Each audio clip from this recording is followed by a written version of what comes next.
This incident is known to everyone in our family because my maternal grandmother, Nani, told everyone about it. Actually, my elder grandfather, Pade Nana, used to work night shifts at a water pump and would return in the morning. Like every other day, he left for work before nightfall, and everyone at home ate dinner and went to sleep. My grandmother's house was kind of like an old bungalow, and the entire extended family lived together there. That night, after everyone had eaten and gone to bed, my elder grandmother, Badi Nani, suddenly heard my grandfather's voice from outside the window. He was saying, "Come outside, I need to go to the toilet." My elder grandmother's bed was right next to the window. She woke up from sleep and started heading outside. At that moment, my grandmother, my mother's mother, noticed what was happening. She had heard everything too and immediately stopped my elder grandmother and asked, "Where are you going?" My elder grandmother replied, "Pulin is calling me." Pulin was my elder grandfather's name. After hearing this, my grandmother told her, "How can Pulin be here in the middle of the night to call you? He's not at home. Go back to sleep. Don't go outside." So my elder grandmother didn't go out. My grandmother didn't let her. The next morning, everyone began talking and speculating that maybe the spirit of Rana's deceased mother had come to call my elder grandmother. You see, that same day, the mother of a boy named Rani, who lived on the other side of the jungle behind my grandmother's house, had passed away. And that night, strange sounds were heard, as if bamboo trees were cracking loudly in the jungle. In Assamese, we call that Cthulhu, a supernatural omen. Now, I'd also like to add another incident that happened before this one. According to my father, a similar thing had happened with my elder maternal uncle, Bade Mama, Jintu. At night, someone or something was calling him from outside, saying, "Oh Jintu, come out for a bit." The voice sounded eerie, like the voice of someone who had been hanged to death.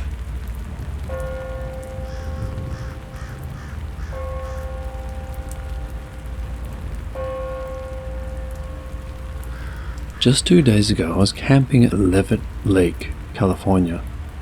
If you don't know about this lake, it's a small lake up in the Sierra Nevadas at about 9,000 feet elevation. This lake is only accessible via an unmaintained service road, meaning the only way to access this lake is by high ground clearance 4x4 vehicle. It's about a 1-hour off-road trail to even reach the lake. However, the trailhead is about 1.5 hours west of the Sonora Junction, off of the 108. Once you reach the lake, it's almost like the lake is in an arena. There's a large rock wall surrounding, and then an open side that looks out over the whole valley. Super secluded, not many people up there. Now that you understand where this place is, I'd like to mention the camp setup. Total of 4 vehicles, 6 people. The list of names are Ethan, Mason, Matt, Brandon, Josh and myself. Mason, Ethan, Brandon and myself all have rooftop tents. Matt and Josh slept in floor tents. The campsite was set up so that the 4 vehicles surrounded the fire pit, and then the 2 tents were somewhere in the middle. We arrived Saturday morning, early. Got up to the lake around 11 a.m. We all quickly unpacked and set up the camp. We all ate some lunch and sat in a circle, making jokes and such. During this time we were talking about how it's pretty windy, and that the night might be pretty cold. I tend to overpack, so I mentioned to both Josh and Matt, who were sleeping in tents, that I have an extra blanket that's super thick. I'm going to keep in my tent, so if they need it, come knock on the tent and I'll give it to them. Fast forward, it's getting late. The fire's going out. We all decide it's time for bed. It's about 11 p.m. We crawl into our tents and it feels like within minutes the wind starts picking up. And I mean really picking up. This felt like I was in a hurricane. I could feel my truck shaking pretty good from this. I managed to get myself to fall asleep, and around 1:30 to 2 a.m. I wake up super suddenly, and I hear my friend Matt whispering my name. I've heard this guy whisper my name before. I'm 110% positive I heard this, but it didn't feel right. I didn't see any flashlight or anything, and there was no knocking. I'm awake, and I tell myself, if it's him, he'll say my name again or knock. A couple of minutes go by. Nothing but super violent wind slapping my tent around. I'm confused, a little scared, but I brush it off. Maybe it's my imagination and I just woke up from a dream. It takes a minute, but I manage to get myself to nod off again. At about 3 a.m., I'm woken up by this wind. It was like the wind doubled. The rainfly in my tent was slapping so hard I couldn't believe it. As I sat there for about 5 minutes, contemplating if I should get out and remove it, I hear my friend Ethan call my name. Not a yell, not a whisper. Super calm. Like when we were sitting at the fire and he's trying to get my attention. Just a normal Alec. My heart stops. I don't know why, but just deep down, I know there's no way my friend at 3 a.m., hurricane force winds, is going to call my name, especially not in that manner. I sat there, paralyzed. Within a minute, I hear my other friend Mason say, "Oh, he's got that shit on." My mind shifts. Something in my head made a connection. The rainfly. Maybe they were both outside, attempting to remove their fly, and looked over to see mine is still on. Or maybe they heard mine slapping around and were trying to figure out what the noise was. I felt at ease for a second, hearing Mason's voice, so I unzipped the window of my tent, facing their vehicles. My heart completely stopped. Pitch black. Neither one was outside. I quickly zipped my tent again and sat there for a couple of seconds. There's no way I heard them. There's just no way. Suddenly my truck moves. This wasn't the wind. The only way to describe this was a raccoon jumping on my truck bed. I have a truck bed cover on under my tent, so there is about 12 inches of space from the bottom of my tent to the top of the bed cover. It felt like this thing jumped from the rear bumper under my tent and then up onto the roof of my truck and then finally hopped onto the roof of my tent. I could literally see the incident from where I was standing. Then a huge gust of wind came and it was gone, vanished. I stayed up the rest of the night. When the sun came up, I immediately got out and confronted the friends. All three of them swear they never said my name or spoke. Ethan said he got out in the middle of the night to remove his fly, but never said a word. We all packed up and left. And now, here I am 2 days later posting this on Reddit, because I don't know what else to do. I know I heard them, or their voices at least. But if it wasn't them, what was it? What if I did open my tent, thinking it was Matt asking for that blanket? What if I responded to Ethan when he called my name? I just can't stop thinking about it. Update. So I never really thought about this till I started looking through our photos again. And I actually had gone up to this lake previously, but the trail conditions were not good, so we ended up just camping on the trail about halfway up. I completely forgot about the experience I had on that trip. But after this recent experience, maybe they are related. It was just Ethan and I this trip. Ethan's truck wasn't really set up for the trail, so we found a little turnout, about halfway. We parked, almost in a line where my truck wasn't directly ahead of Ethan's. We set up camp, built a small fire, and ate some dinner before calling it a night.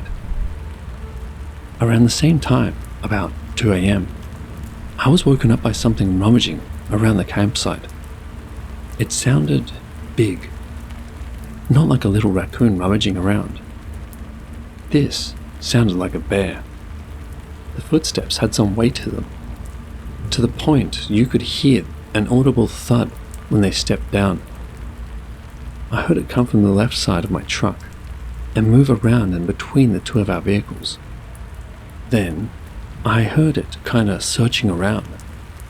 Thinking this was a bear, I sat up, just waiting for this thing to push into my tent or something. After a few minutes, I heard it go over towards Ethan's truck, and before I could unzip my window to look over there, I heard the step slowly fade away into the darkness. The morning came, and we hopped out of the tents pretty early. We had a hike planned, and the first words from Ethan are, "Did you hear that thing last night?" To which I immediately responded, "Yeah, what was that?" And he says, "I don't know, but it sounded huge." I pulled up my gun and kept it on my chest. Couldn't fall back asleep after. And we both just brushed it off. This very well could have been an animal. I do not deny this at all. I just think it's a coincidence that should be mentioned.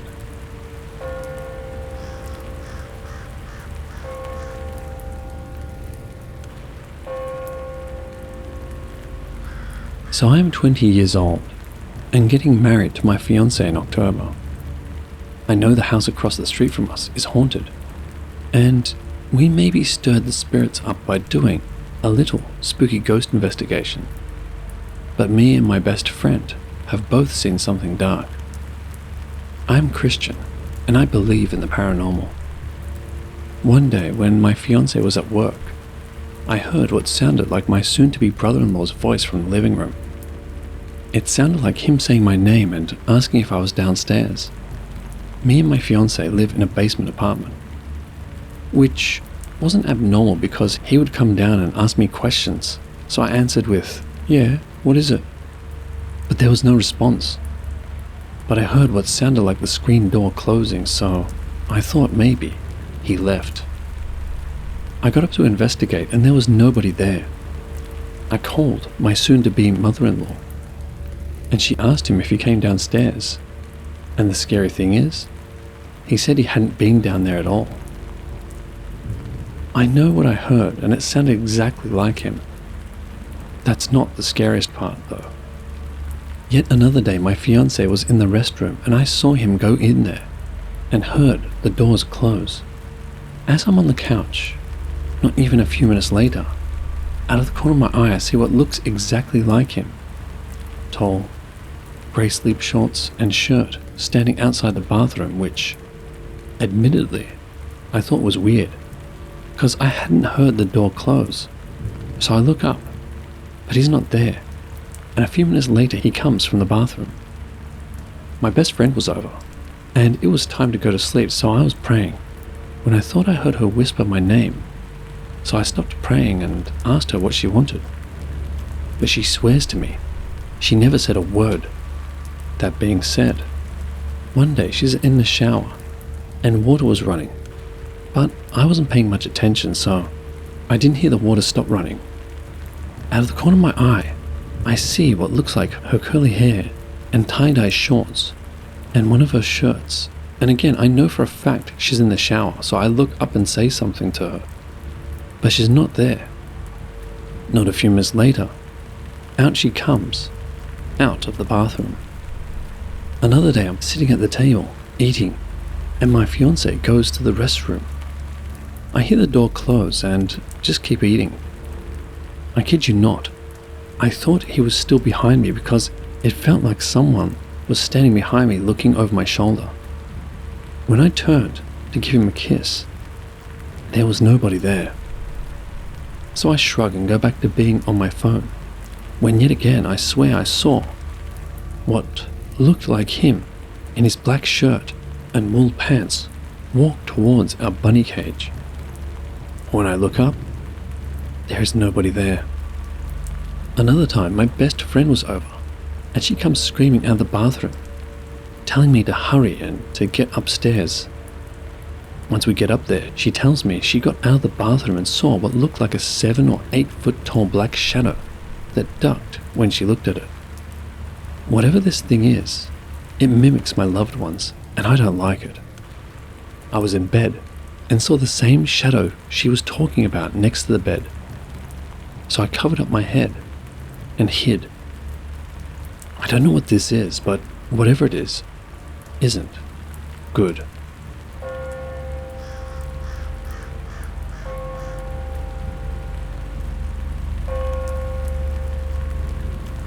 Hi guys, it's me again. Here's the update on that thing I was talking about mimicking my loved ones. I got married 2 months ago to my fiancée and we are very happy, so maybe that's why I haven't seen it. But there were some things I forgot to mention that I will say now. Me and my best friend both heard what sounded like someone knocking on the basement apartment door, but not loud, just very soft. I told her it sounded like a woman's knock because we ladies tend to knock softer, and she agreed, hoping it was my husband's grandmother who died. And to be honest, I was hoping that too. I had been home alone, or at least downstairs alone anyways, and I heard what I thought was my husband coming through the door because his keys on his lanyard always jingle. So I got excited, but the longer I waited on the couch, the more I realized it was not him. I had heard it before, when I was in the bedroom, so I asked my mother-in-law about it. She said his grandfather and his uncle, now deceased, both would jingle their keys, so maybe it was them. Here is how I know I'm not crazy. My husband was on the couch with me one night, when we both heard what sounded like something metal drop onto the oven, and bounce off and onto the floor. But when he goes to check, he never found a thing. We do have cats, 4 to be exact, but they weren't anywhere near the stove when we heard that noise. Another time, my husband was on his computer, and I was on the couch when I saw what looked like a white piece of paper fly towards him. He turned around and said, "Did you just throw something at me?" I said, "No, I promise I didn't." So obviously he saw the same thing I did. I went to look, and yet again, there is no sign of whatever had been thrown at him anywhere on the floor. This was happening before the scarier, mimic type stuff even happened. My mother-in-law has told me many a ghost story about not only this house, and how her and my brother-in-law saw the literal Grim Reaper, but my brother-in-law is scared to live in the house across the street due to his experience there. Lately, whatever this mimic doppelganger thing was, hasn't shown back up, and I'm hoping it stays that way. But I will tell you one last extremely scary thing. I am best friends with my ex-boyfriend's girlfriend, and she's not only an atheist, but a witch. And one day I was telling her my experience when, out of the corner of my eye, I saw an all-black face peek out from behind the big brown shelf we had there before we moved it. It had no eyes, no mouth, just an all-black face. And that was, by far, the scariest thing I had ever seen. I truly believe that thing I saw was the same thing my best friend had seen. Last part, I swear. At least a month before we got married, I was talking to my best friend after work, and she was telling me that she had heard what sounded like a man and a woman's muffled voices coming from our bedroom.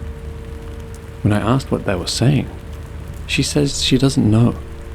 All she knew was that they were muffled, and most definitely a man and a woman. When I talked to my friend, the witch, about what she thought, she said, "Show me your bedroom." When I did on FaceTime, She said that she saw a little girl in the corner of my husband and I's bedroom. I said, "Do you get a good vibe or a bad one?" And she said, "Oh, bad, definitely. It's a demon attached to one of those dolls over there. The one with the red hair." You see, I recently started collecting porcelain dolls, and some are in our bedroom. Now, needless to say, I will be giving them away because I would prefer our bedroom to be a safe haven, not a demonic place, thank you. Anyways, you don't have to believe my stories. I mean, I probably sound crazy, and like a hypocrite for talking about being friends with a witch as a Christian. But I know what I have seen and heard. Now all I need is some advice. Do y'all really think it's gone? Or will it come back?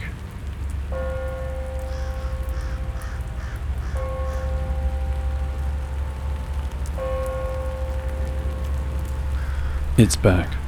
So me and my husband have been married for almost a year now. And just recently when my best friend, the Christian one, came back over, things started ramping back up. I've been more busy at work lately. I'm getting more hours. Anyway, here goes the scary encounters I and my best friend have had lately. One day, a few weeks ago, me and my best friend were in the bedroom watching YouTube in the middle of the day, in broad daylight.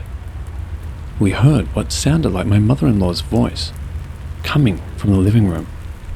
So I paused the video and yelled "Mum" to see if it was her. But there was no response. Admittedly, me and my best friend are both freaked out. She asked me, did I hear that? And I said yes. I also heard my husband's voice coming from the living room, as well as my mother-in-law's voice. She says she didn't hear his voice, only my mother-in-law's voice. I clearly heard both their voices having a conversation in the living room. We got so spooked, in fact, that we called my mother-in-law and asked her if she'd come downstairs and then went back up. She says no, we would have heard her talking to the cats downstairs. So admittedly, we're extremely freaked out at this point. Other times, she's texted me on Snapchat while I was at work, telling me she heard the basement door open and close like someone was coming into the living room. When she was hearing these noises, the door opening, my husband was at work, as was I.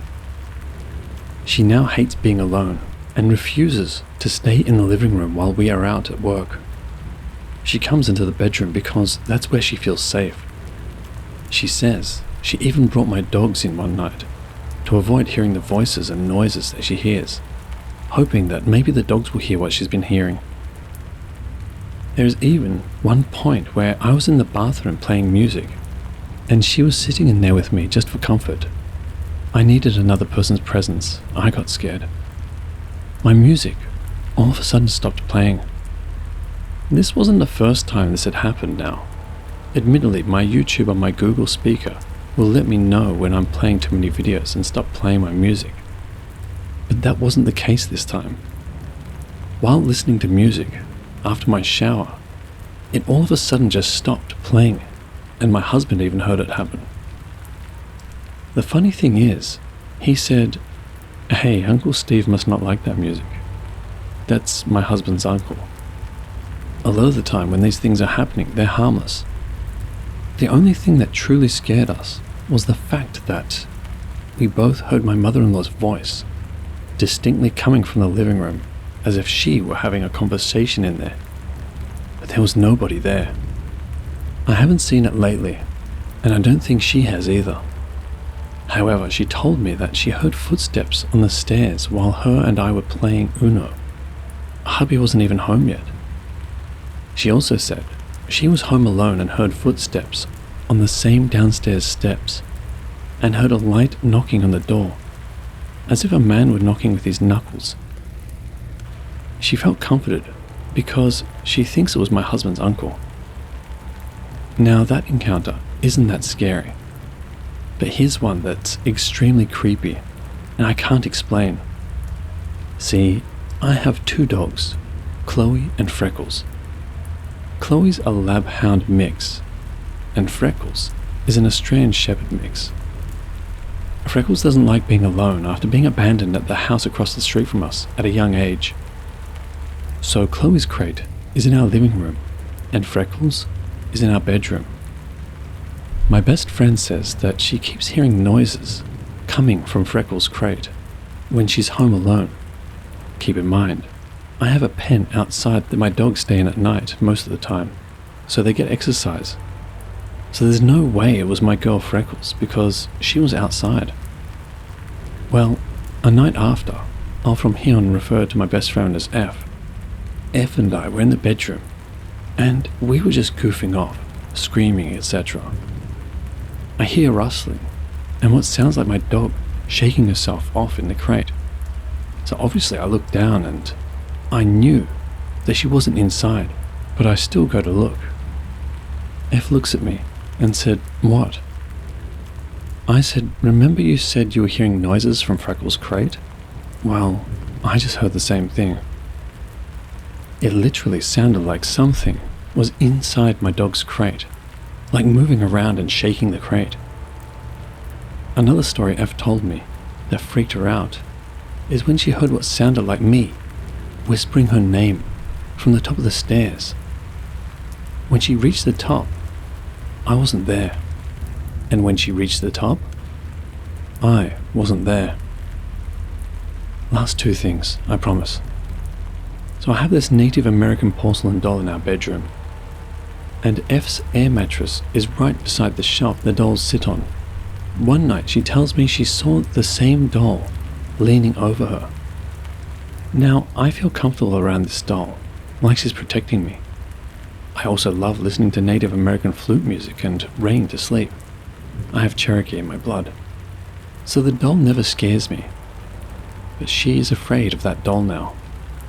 The last and most recent thing that she heard was what sounded like someone tapping on the bathroom door as she was getting into the shower. She said that it made her immediately feel fear, so she called her grandmother. So what do y'all think? Is it back? Or is this just a different spirit? Let me know. Sorry about all the extra stuff, and for making this such a long read. What do y'all believe this entity is? Is it a mimic? Or a demon?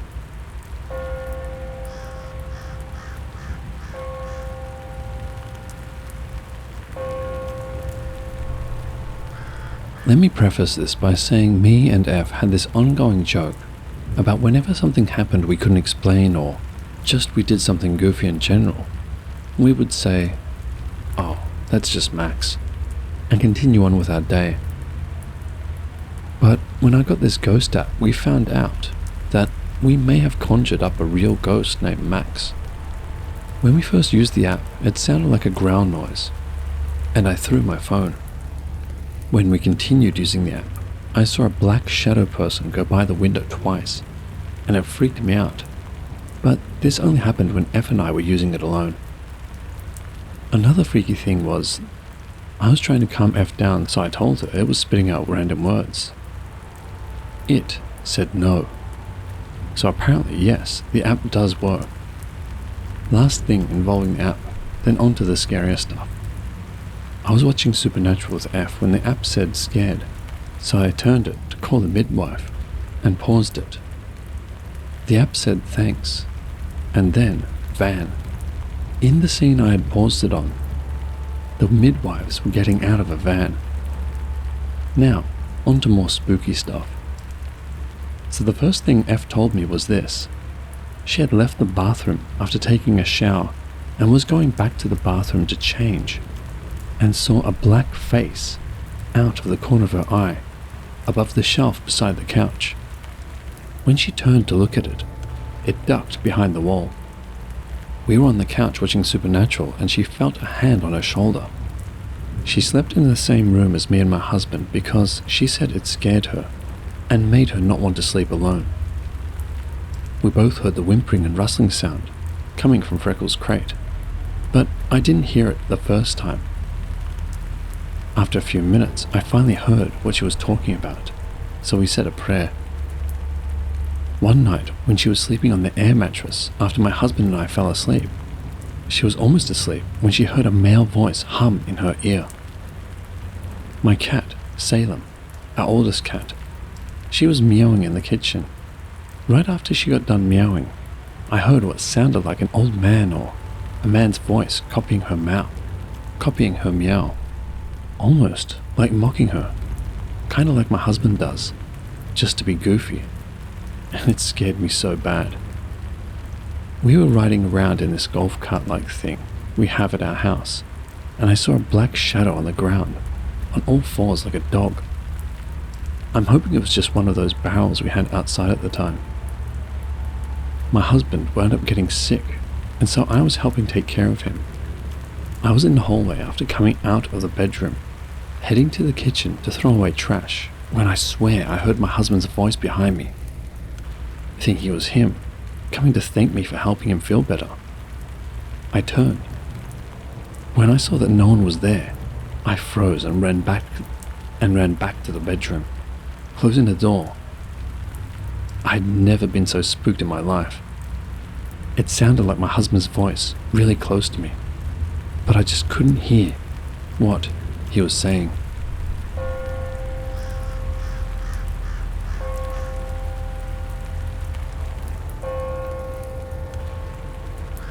So, the mimic thing seems to have not left at all. Here are mine and my best friend F's accounts. F was lying awake around 12 a.m.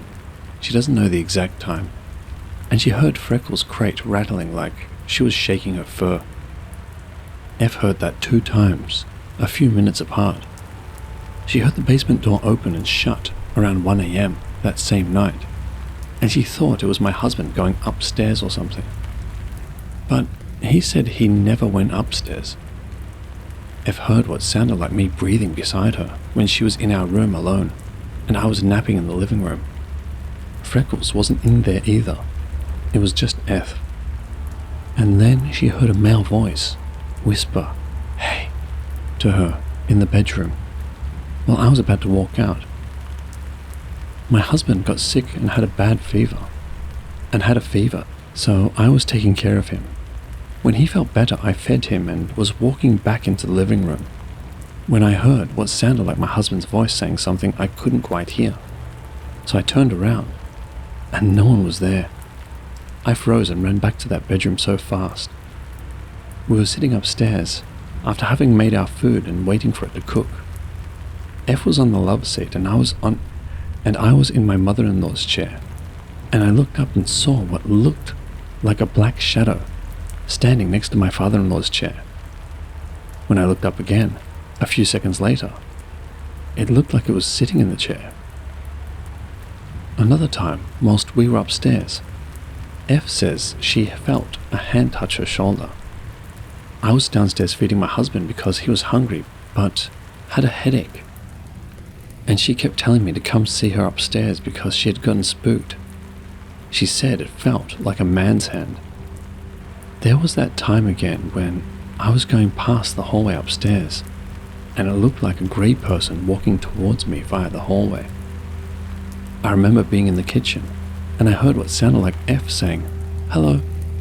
So I turned to look down the hallway, but nobody was there. I thought it could have been the YouTube video on TV, but it sounded exactly like F.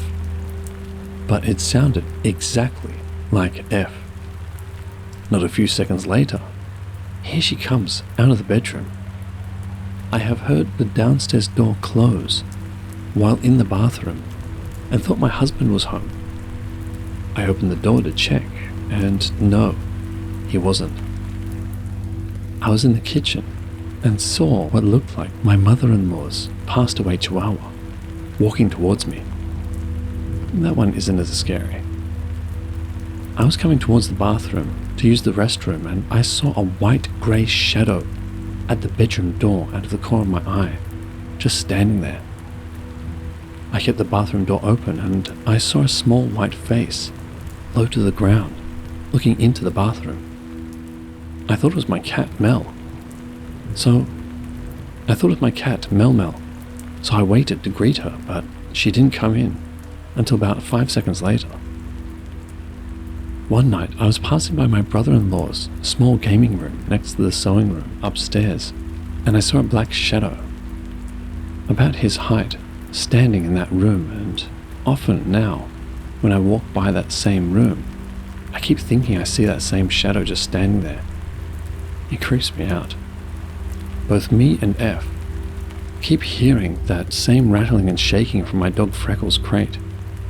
I was in the restroom, and my husband was in the living room, and I heard something moving around in our bedroom.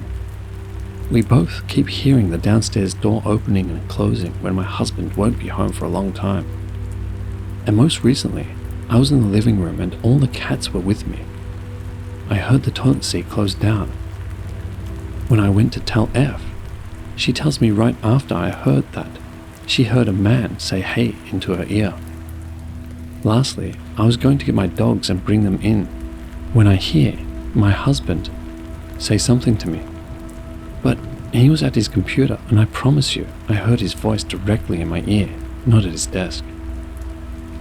It was right behind me, and I turned, thinking he was standing behind me. It turned out he was at his desk, which is nowhere near me. So unfortunately, the mimic has now started mimicking my dog in her crate when my dog isn't even inside. It's feeling slightly darker than before. Mimicking my dog is scaring us. Oh, and one more encounter. My best friend and I were sharing the air mattress, goofing off at like 3 a.m. And she tells me she heard a giggle outside the window. What should I do?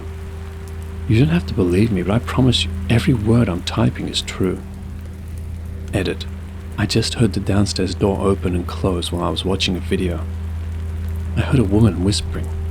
I thought it was my video, but when I paused the video, I still heard it. When I looked up at the door to our bathroom, I saw a black shadow standing in there.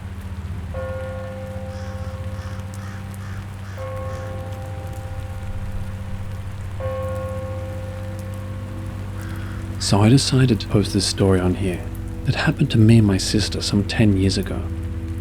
As futile as it is, since if I were reading my own account, I would have a healthy dose of skepticism too.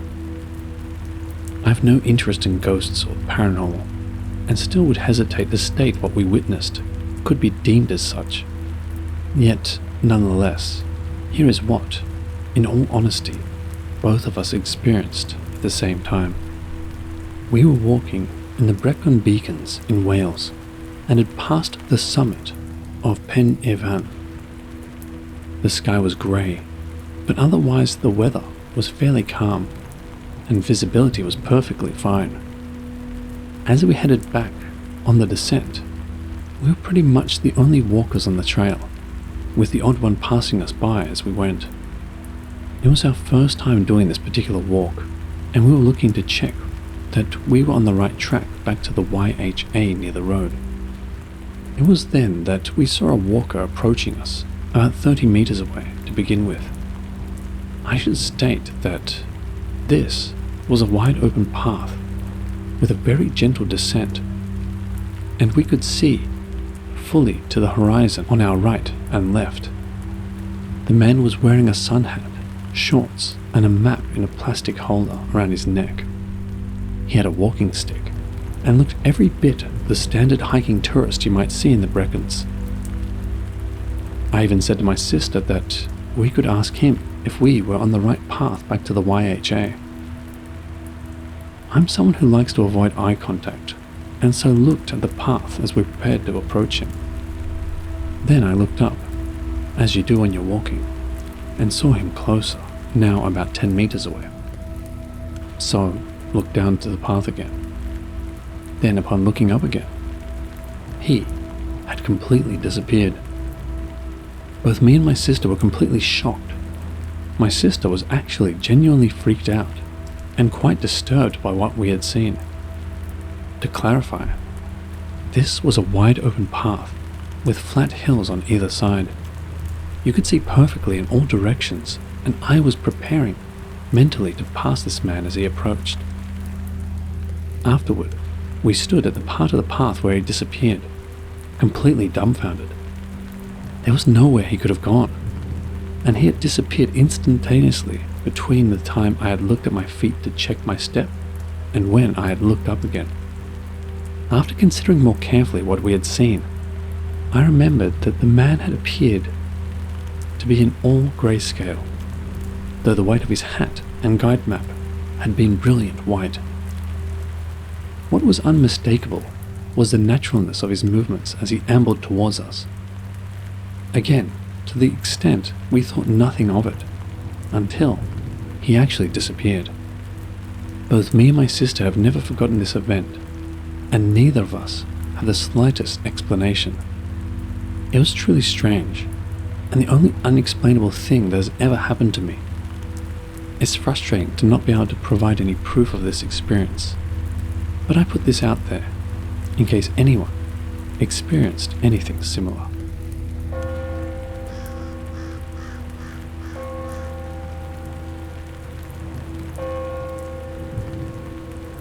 I grew up in Vermont and have spent a lot of time hiking and camping. I'm more comfortable in the woods than I am in a city most of the time, and I seek out solo day hikes through the woods whenever I travel. A few years ago, my newly retired father decided to hike the Appalachian Trail, and when he got up to Vermont, he encouraged both me and my sister to do short hikes with him. I joined him for a night as he walked over Glastonbury Mountain. If you haven't heard of the Bennington Triangle and Glastonbury Mountain, it's worth a deep dive. But here's a summary.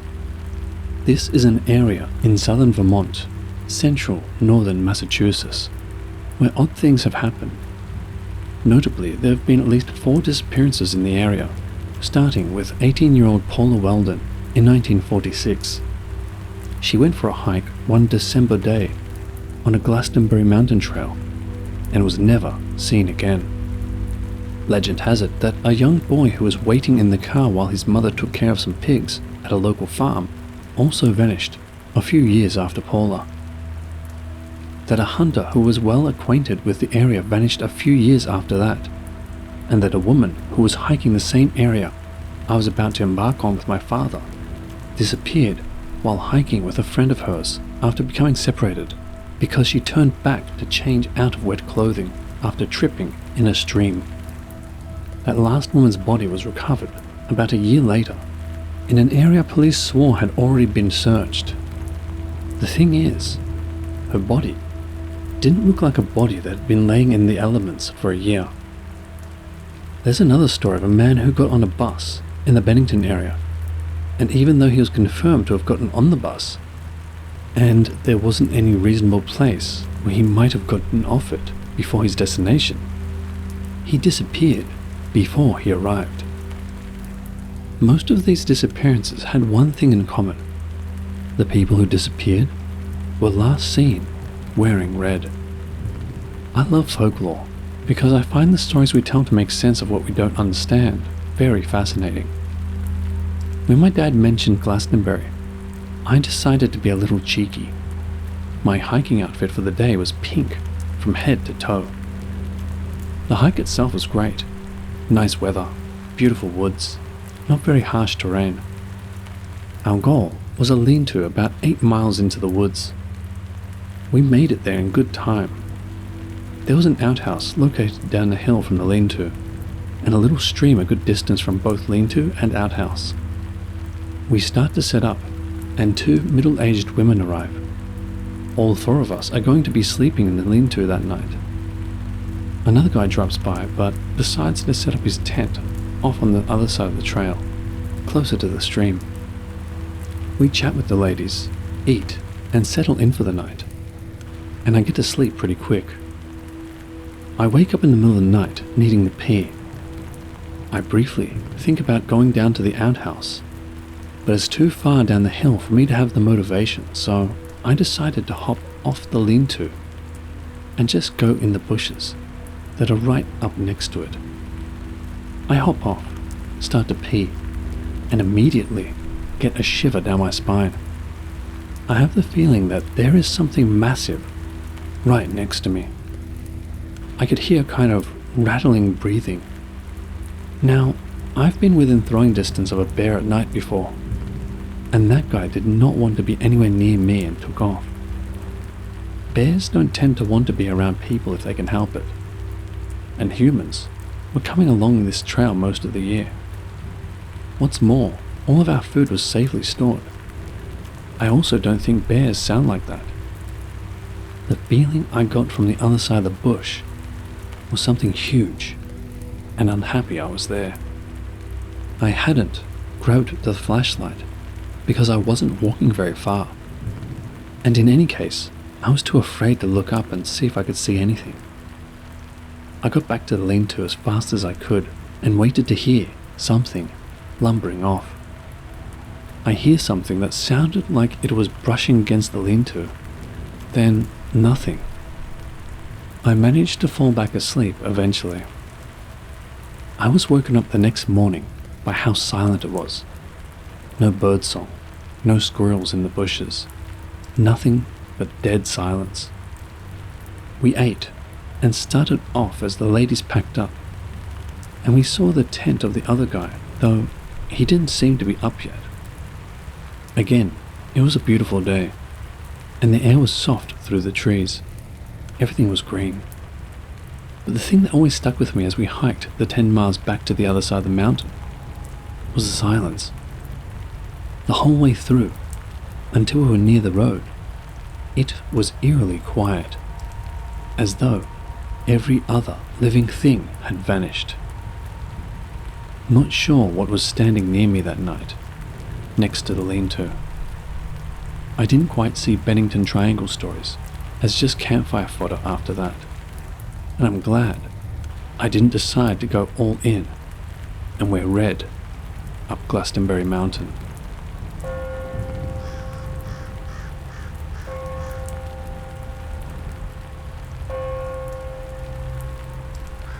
My boyfriend and I decided on Sunday afternoon to go for a hike since both of our schedules were free. The day had been relaxing so far, just video games and lounging around, and now we wanted to spend the rest of it outside. I pulled out my phone, typed in hiking spots near me, and one in particular caught my eye. Lone Oak Trailhead in Johnson City. Something about the name intrigued me, so we plugged it into the GPS and headed out for our little adventure. Normally we pack snacks, water and something for protection. For some reason, maybe because we're eager to get out into nature, we didn't this time. Another thing we tend to do, which might not be the smartest, is not check the length or difficulty of a trail. Our rule is simple. If we pick it, we finish it. After a short drive, we arrived at 7 p.m. The parking lot was empty except for one other car, which actually reassured me. At least there were other hikers out here. The trail wasted no time testing us. It was straight uphill from the start. My legs burned instantly, and for a moment I regretted my choice. But I reassured myself it couldn't be that bad. Just a good workout. 30 minutes later, both of us were drenched in sweat. Our conversations were just complaints. How much longer do you think till we're at the top? This is ridiculous. It's been straight uphill the entire time. After some grumbling, we pushed on for another 20 minutes, until we came across an elderly couple headed down.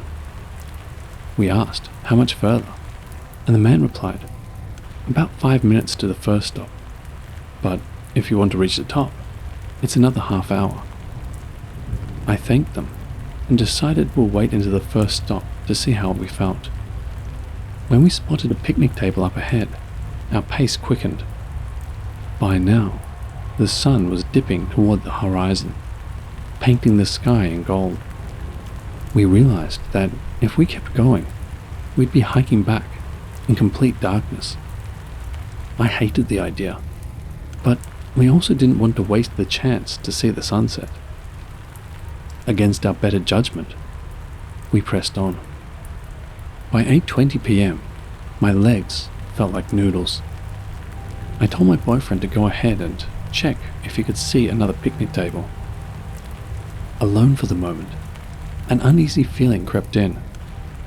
my mind flashed back to a video I had once watched with my sister about dangerous mountain people in the Appalachians. Feral individuals who robbed or attacked hikers. I shook off the thought as paranoid until my boyfriend returned and said he hadn't found it. We debated turning back, but decided to push forward. Worst decision we could have made.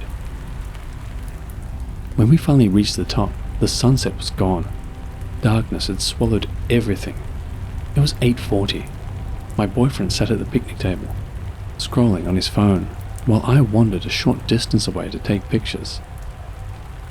I was murmuring to myself about how pretty it was when, snap, a huge branch broke directly in front of me. The sound so sharp it echoed through the still night air. My chest tightened instantly. It was the kind of sound that didn't just break the silence, it shattered it. My eyes locked on the spot, heart pounding so hard I could feel it in my ears. Then, more branches cracked in quick succession, each one closer than the last.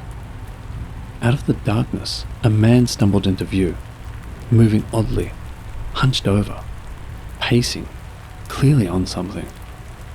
"Hey, hello?" I called, but he didn't respond. He just kept coming toward me. My hands shook as I backed up toward my boyfriend and flipped the safety off my pepper spray. My boyfriend called out, "Hey, what's up?" The man stopped, sat down on the opposite side of the picnic table, and asked, "Do you have anything?" Everything about him was off. His clothes, a turtleneck jacket and sweatpants on a grueling uphill hike. His lack of gear, his jittery movements. I stepped away, pretending to look for cell service, while he told my boyfriend he'd been here for hours with friends. Friends. My eyes darted to the bushes around us. Then, without warning, he stood up and walked back down the trail. No flashlight, no goodbye. I called my parents explaining what happened, but the call kept dropping. They told me to call the police. I tried, but the line cut out again. That's when we heard it. Heavy footsteps, snapping branches, circling us in the darkness. He was back. We couldn't see him, but he could see us. The fear was primal, predator versus prey. My boyfriend gripped a rock, ready to throw. I finally got hold of the 911 dispatcher again, my voice trembling, gasping for air as I begged her for help, desperately trying to explain what was happening. She began telling us what we needed to do, but before she could finish, the call died again. I'm clutching my legs, looking at my boyfriend. We share a glance of pure desperation and fear. In this moment, the air is still. Tears start to build as my mind spirals. I think this will be the end of us. We're going to be murdered or kidnapped, or end up as another case on Missing 411. I keep redialing, but my hands are shaking so badly, I almost dropped the phone. Meanwhile, he's scanning the tree line, shifting his stance as something crashes from bush to bush around us, always just out of sight. When I finally connect with the dispatcher again, she tells us to start heading down the trail immediately. Officers will be waiting at the bottom. We move fast, our phone flashlights slicing through the black void ahead. The darkness feels alive, pressing in closer with every step. When we finally get off the mountain, we're engulfed in pitch blackness. The circle of light from our phones is swallowed by the night. My breath comes out in visible clouds, but there are no cops. Just the faint red glow of my car's taillights in the distance. We rush to the car. I tell my boyfriend to wait while I check underneath in case someone is hiding there. Thankfully, there's no one. We get in and sit in silence, dazed and confused. I finally start the engine, The only sound is the hum of the motor as we pull away. We don't speak until I finally mutter, "Never again." We both agree we're not hiking again for a very long time.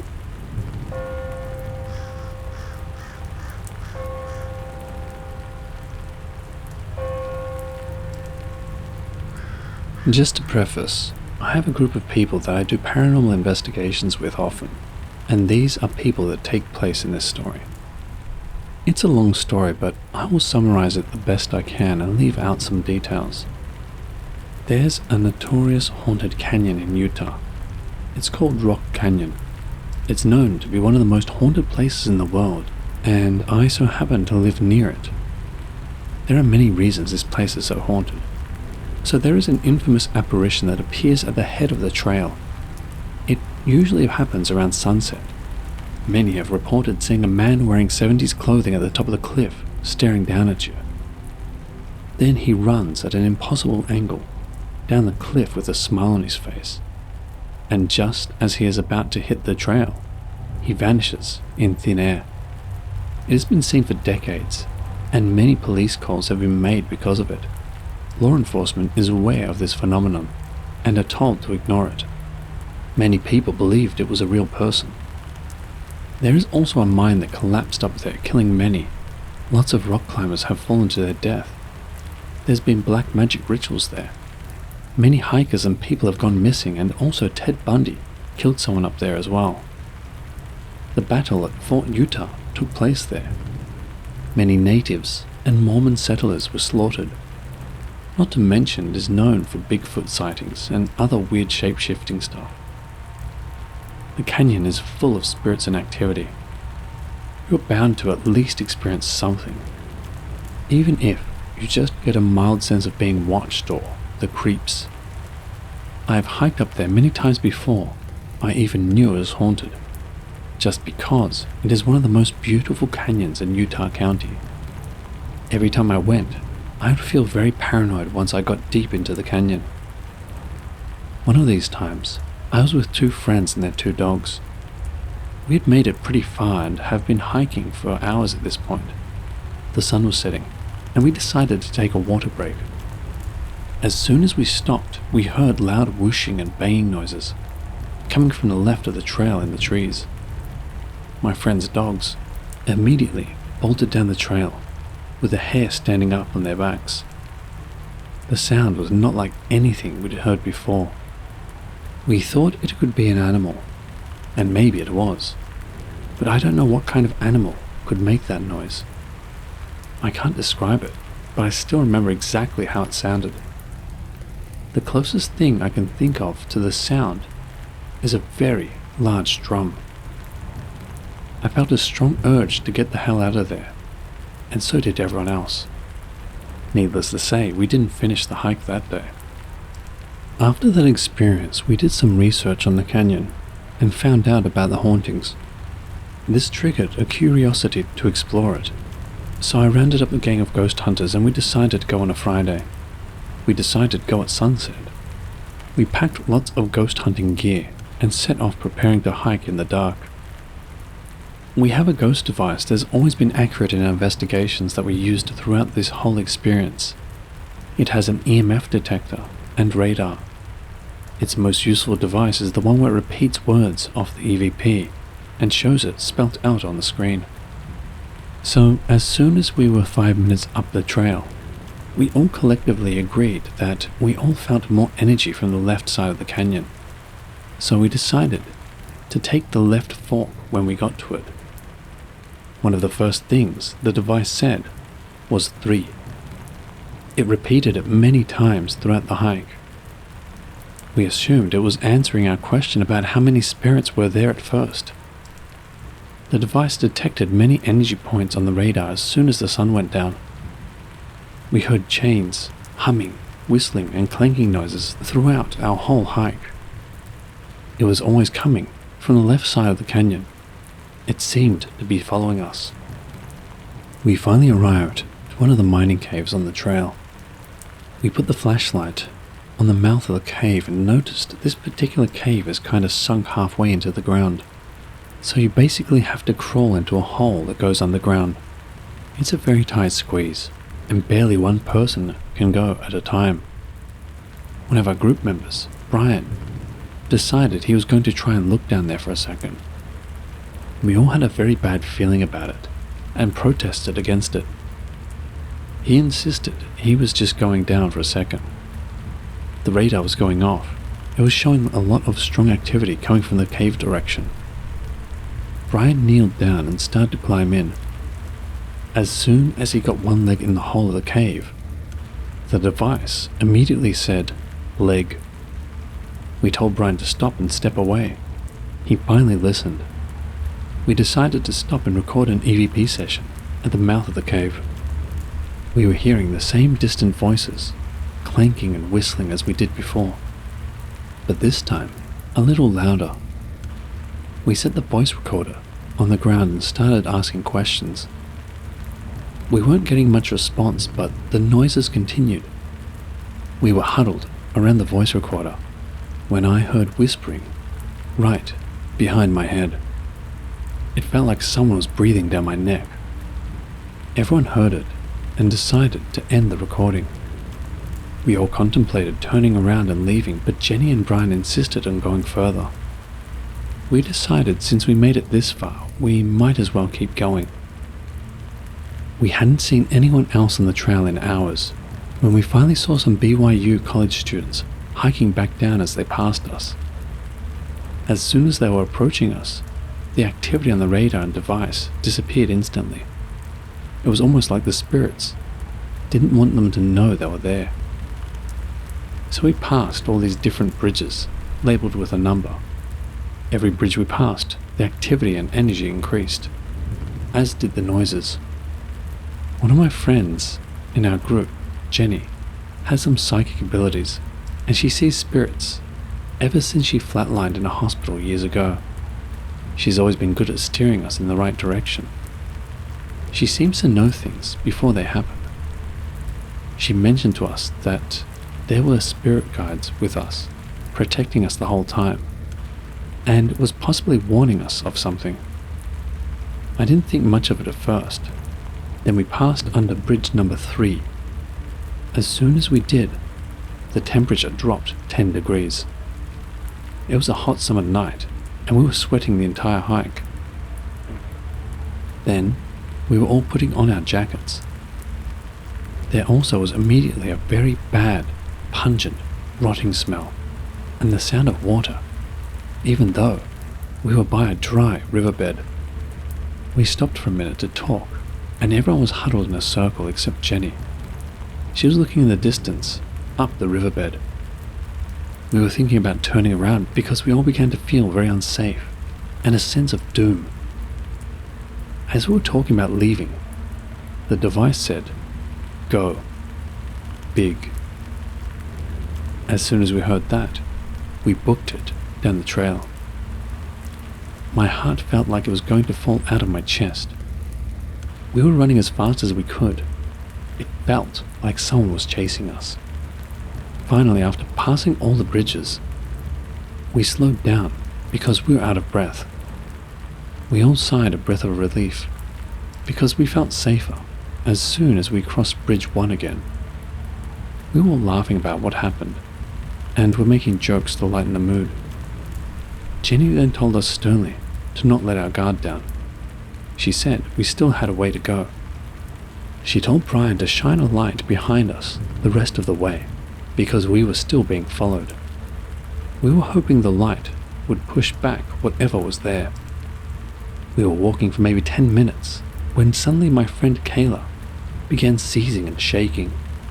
Her entire right side of her body was moving uncontrollably.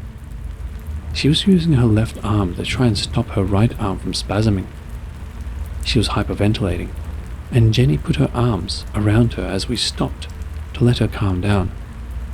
We heard humming all around us. Eventually, she went back to normal, but was still in complete shock. We were walking as fast as we could down that trail. Then the device said protect.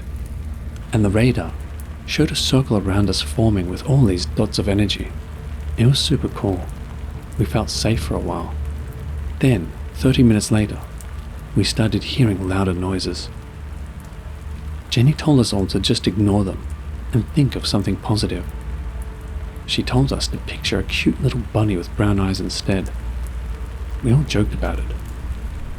Then, about 3 minutes later, something was rustling in the bushes, and then out jumps a bunny with brown eyes in the center of the trail. As soon as it hit the ground, the device said, "Intruder." I didn't think about this coincidence until we reached the bottom. I do recall us thinking it was weird because it looked like a domesticated rabbit in the woods.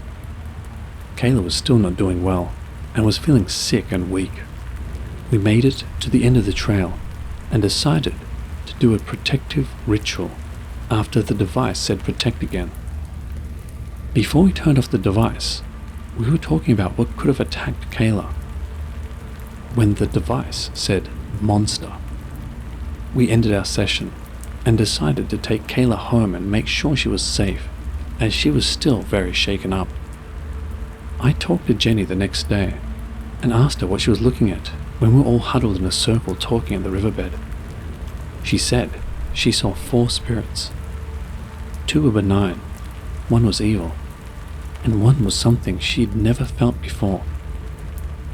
She saw something attack Kayla when she started seizing. She believes it was the last one. Jenny and Brian also brought up the weird connection to the bunny. I never thought about it that way. They believed it to be a shapeshifter, and possibly the unexplainable entity that attacked Kayla. Kayla still had many problems afterwards, and we eventually put a spell on her house to protect her, and the issues finally subsided. The reason I'm retelling this story is because I finally watched the movie The Witch on Netflix after many people told me it was good. It's been more than a year since that experience, but when I watched the movie, there was a shape-shifting rabbit in it. It made me do a little more research on what happened that night, and I came across many sources claiming this is a phenomenon that happens everywhere. Apparently, there is a shapeshifter known to take the form of a rabbit called a puka. Native Americans are aware of this kind of shapeshifter and believe it to have a connection to the underworld. Many believe that one of the other forms it takes is a beautiful, young woman that walks through the woods.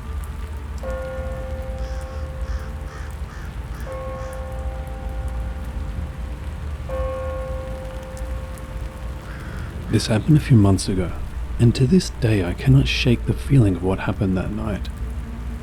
I was hanging out at my house with a friend.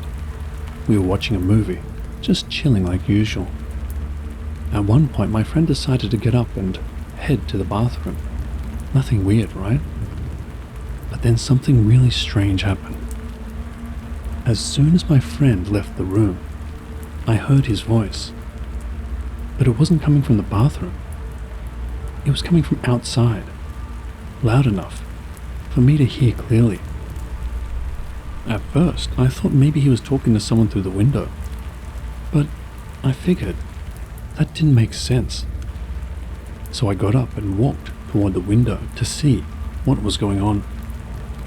And that's when I saw his face, right there, smiling at me from the window. It was so clear. I froze for a second, staring at him through the glass. I didn't know how to process what I was seeing because just seconds earlier, he had been walking towards the bathroom. There was no way he could have gotten to the window that quickly. I was freaked out, but I brushed it off as my mind playing tricks on me. After all, I had just seen him leave, right? So I turned away from the window and tried to calm down. When my friend came back from the bathroom, I asked him if he tried to scare me by sneaking around the house. He looked at me confused and said, "No, I've been in the bathroom the whole time." I laughed it off nervously, but inside, something didn't feel right. Later that night, I couldn't stop thinking about it. I had seen his face, but that wasn't him. It couldn't be. I was trying to figure out what had just happened, trying to piece everything together in my mind. That's when I decided to look it up, and after a few hours of research, I found out something that sent chills down my spine. What I had seen that night was a doppelganger.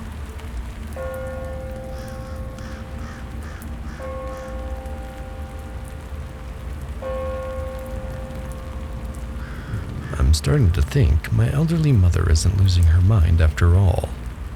I'm 58, been a plumber for almost 40 years. My mom is 82 and I've been taking care of her since Dad passed 3 years ago.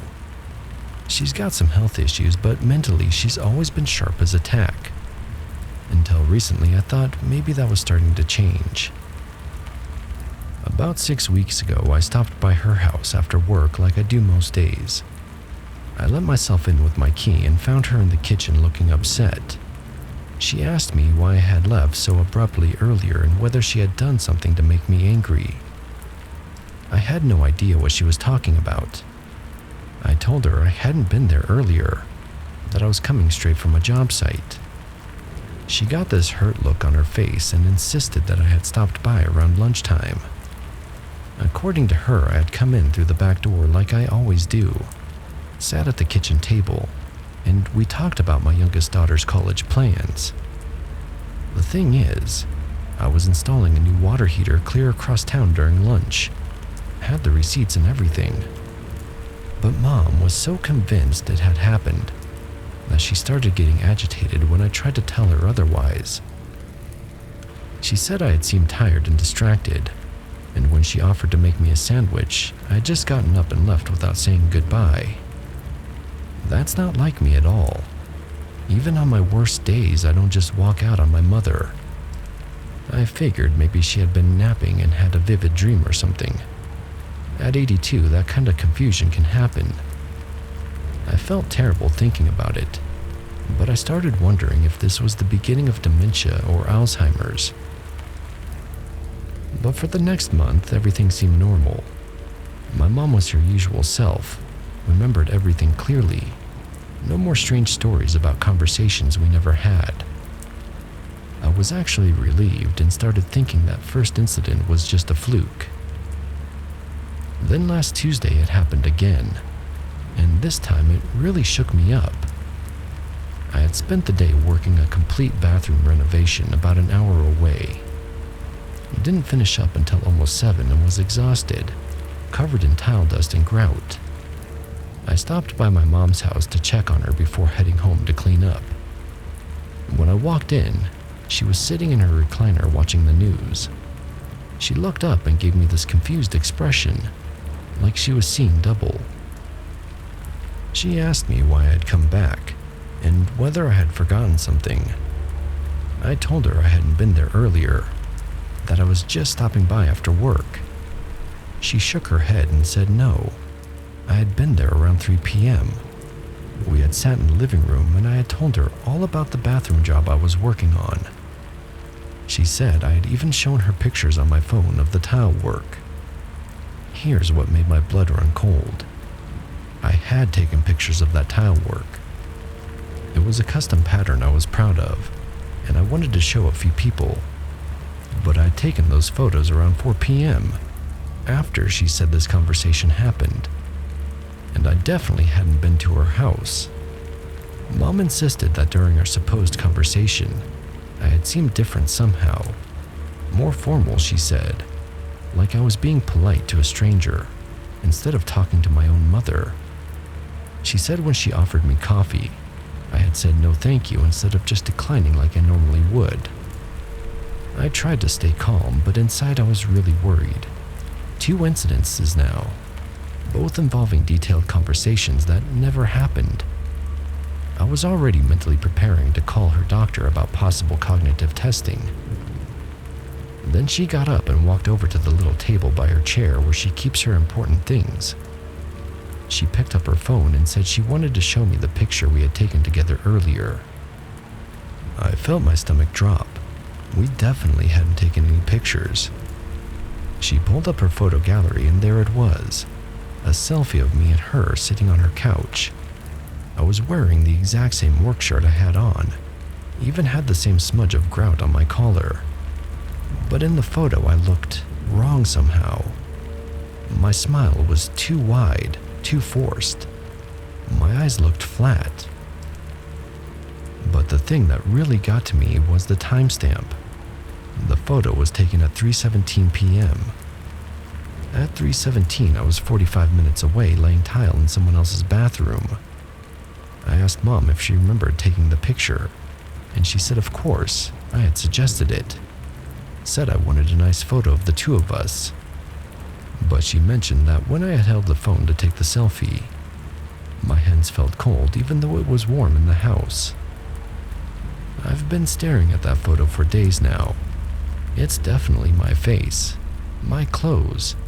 Even my work van is visible through the window behind us. But I know for a fact I wasn't there. I've got text messages with my customer, time-stamped photos of my work, even a receipt from the hardware store I stopped at around 3:30. The worst part is that Mom looks happy in the photo. She's smiling like she's enjoying spending time with her son. But whatever was sitting next to her on that couch, it wasn't me. I don't know what to think anymore. Part of me wants to believe Mom is just confused, that there's some reasonable explanation. But that photo exists. It's right there on her phone. Has anyone else ever experienced something like this? I'm scared to leave her alone now, but I don't know how to explain why without sounding crazy myself.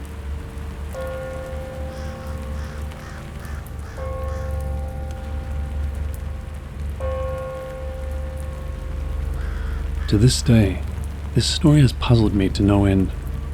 I should say from the beginning that I was really young, but I remember this incident vividly because of how scared I felt, and my parents have confirmed some aspects of this story. So, some background. Born and raised in Miami, 2 Honduran parents. So, being Hispanic, spiritualism and religion sort of walk hand in hand for some. I grew up in an apartment building with a huge front yard. My mother would let me play outside with our front door open because she could easily keep an eye on me. And the front yard was completely fenced, so I couldn't wander into the street. So on this particular day, I'm playing outside like any other normal day. And I remember that my mum is inside cooking. Like always, our front door is open. And I know for sure that my mum is inside. But that's when I hear it. Someone is calling out to me.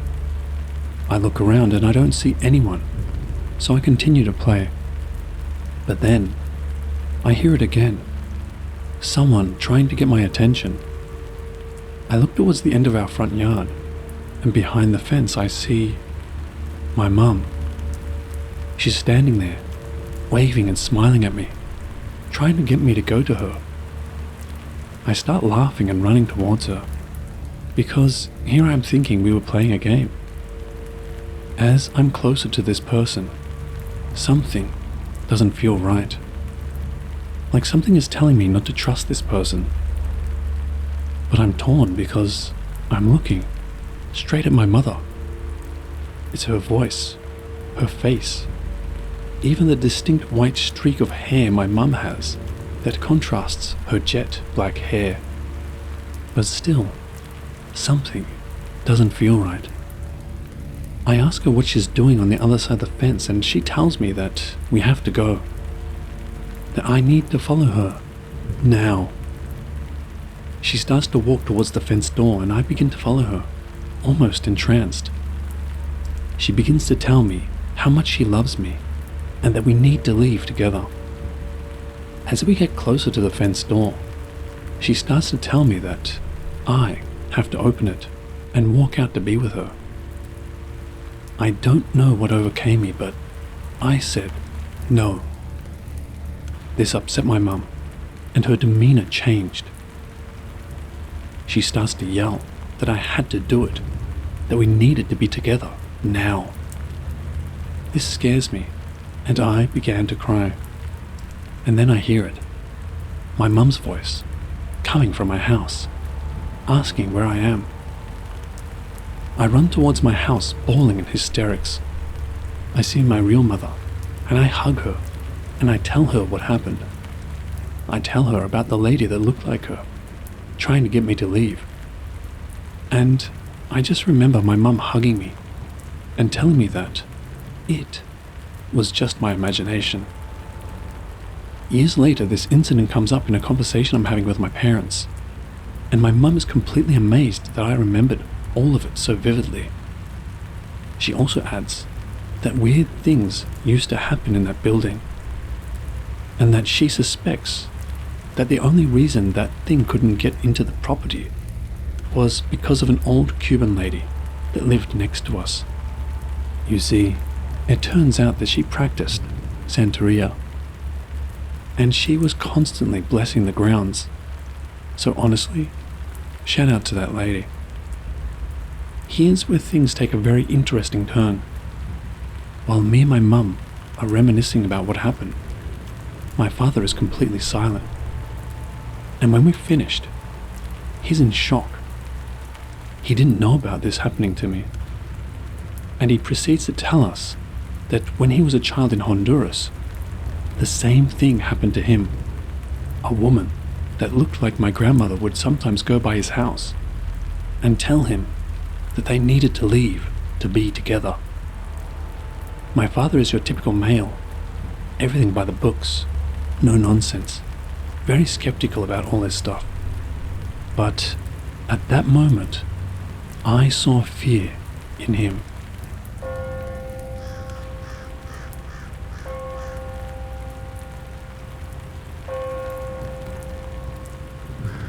I need advice because this is really starting to scare me.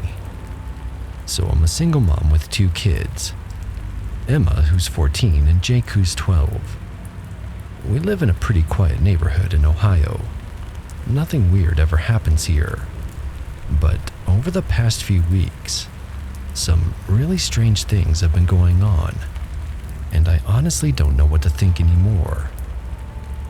It started about 3 weeks ago. I work as a medical receptionist, and I had to stay late to cover for a coworker who called in sick. I texted my boyfriend Marcus to let him know I'd be home around 7 instead of 5:30 like usual. The kids get off the bus at 3:45, and they're old enough to be alone for a couple of hours. They know the rules about not opening doors and all that. When I got home that night, Emma came running up to me with this confused look on her face. She asked why I had left again when she thought I was making them snacks. I had no idea what she meant. She explained that around 4:30, right after they'd gotten settled with homework, I had come into the kitchen and started making them apple slices with peanut butter. She said I was acting weird and quiet, which she thought was because I was tired after work. But here's the thing. I was at work until almost 7. There's no way I was home making snacks. I figured maybe she was confused about the timeline or something. Kids mix up days all the time, right? But then Jake backed up her story. He said I'd been there, but I smelled different. And when he tried to hug me, I just patted his head instead of giving him a proper hug like I always do. That gave me chills, but I tried to play it off. I asked them both to really think about what day this happened, and they were adamant it was that day, right after school. Emma even showed me the apple slices in the fridge that I had supposedly cut up. They were cut the way I always do them, into thin little wedges, not thick slices like Marcus makes. I didn't know what to think, so I didn't say anything else about it. But I started paying closer attention to things. A few days later, I was grocery shopping after work, and I got this weird phone call on my cell. The caller ID showed a number I didn't recognize. I usually don't answer unknown numbers because they're most likely spam. But something made me feel like I should take this one. when I answered, I heard my own voice. The voice on the other end asked if this was Emma. I told her no, it wasn't. The voice then said it was Emma's mom, then requested to speak with her. It was perfectly calm, perfectly normal. Exactly how I sound when I'm talking to other parents at school or making polite phone calls. But I was standing in a Kroger, holding the phone, talking to myself. I told the voice that Emma wasn't available and hung up immediately. My hands were literally shaking. I called the house right away and Emma picked up. She told me someone had just called asking to talk to them, but when she went to get Jake, the person had hung up. I asked if the voice sounded familiar, and she said it sounded like me, but not quite right. That night, I checked the caller ID on our home phone. The call had come from the same one that called my cell. Things stayed quiet for about a week after that. I was starting to convince myself that maybe those calls never really happened. Then last Tuesday, everything got so much worse. I had to drive down to Columbus for a work training that lasted all day. I left at 6 a.m. and didn't get home until almost 9. Marcus was supposed to come over around 8 to help the kids get ready for bed and wait for me to get back. When I walked in the door, Marcus was sitting on the couch looking totally normal, not worried or confused or anything. He asked me how the training went and mentioned that I had seemed pretty tired when he got there. I stared at him. I had just gotten home. We hadn't even talked. He gave me this weird look and insisted we had talked for like 20 minutes when he showed up. According to him, I told him about how the instructor was boring and made everyone do stupid role-playing exercises. I had complained about my feet hurting from my new shoes, then said I had to go take a bath. Here's the thing. The instructor was boring. We did do role-playing exercises, and my feet were absolutely killing me from the new flats I'd bought specifically for the training. But I'd just gotten home, not out of the bathroom. I tried to explain that I'd been in Columbus all day and had literally just walked through the door. He looked at me like I was having some kind of breakdown. He insisted I'd been there when he arrived at 8, looking exhausted and saying I was going to take a bath. He'd been watching TV, waiting for me to come back downstairs. I showed him my phone with the GPS tracking showing my drive home from Columbus, ending at our house at 8:47 p.m. He looked at it, looked at me, and I watched his face just drain of color. He whispered that it was impossible. He had talked to me for 20 minutes. I had known about our plans for this weekend. I had reminded him that Jake has a soccer game on Saturday.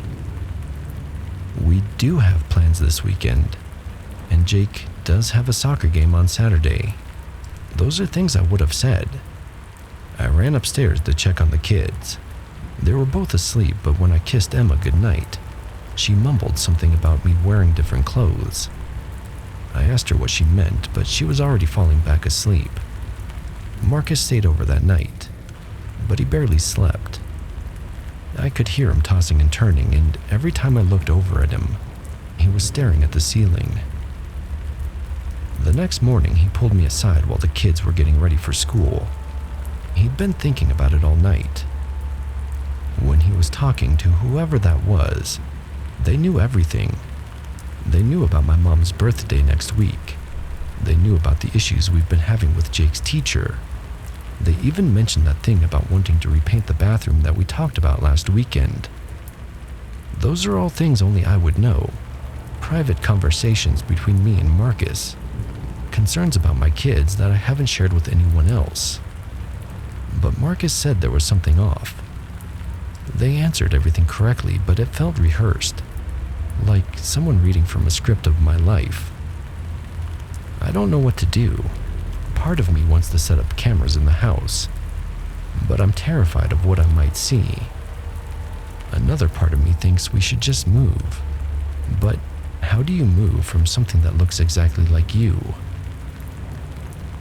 The kids haven't mentioned seeing me when I'm not home since that first incident, but they've both been acting clingy lately. Jake keeps asking me to promise I'm really me when I pick him up from school. And Emma has started doing this thing where she asks me questions that only the real me would know. Marcus says he believes me, but I can tell he's scared. He keeps looking at me like he's trying to figure out if I'm really me or if I'm the other one. I'm scared too. What if one day I come home and it's already here? What if my kids can't tell the difference? What if Marcus can't tell the difference? What if I'm the copy and I just don't know it?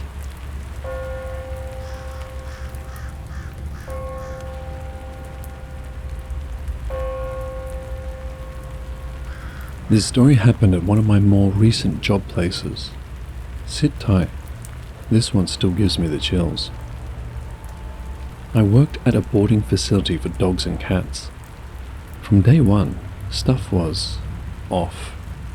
The first thing I noticed weird was hearing a voice right behind me, and when I turned around, seeing no one there. Understandable enough, with 20 to 70 dogs barking all around me for their lunch or playtime potty breaks. I kept disregarding these things, until one day, on top of a low kennel, a partially filled water container, like the ones you used to water plants with, flew at me. We also used them to fill water bowls. No way a dog could have hit it and sent it somehow flying horizontally at me. It missed me by an inch or so.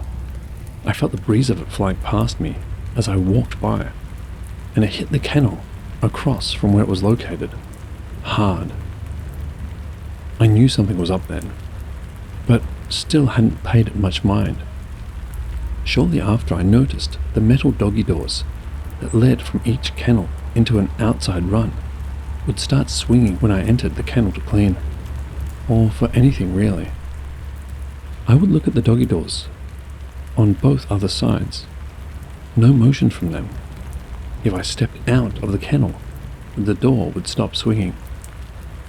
Well, nothing new for me to experience weird shit. So what is one more story to add to the list, right?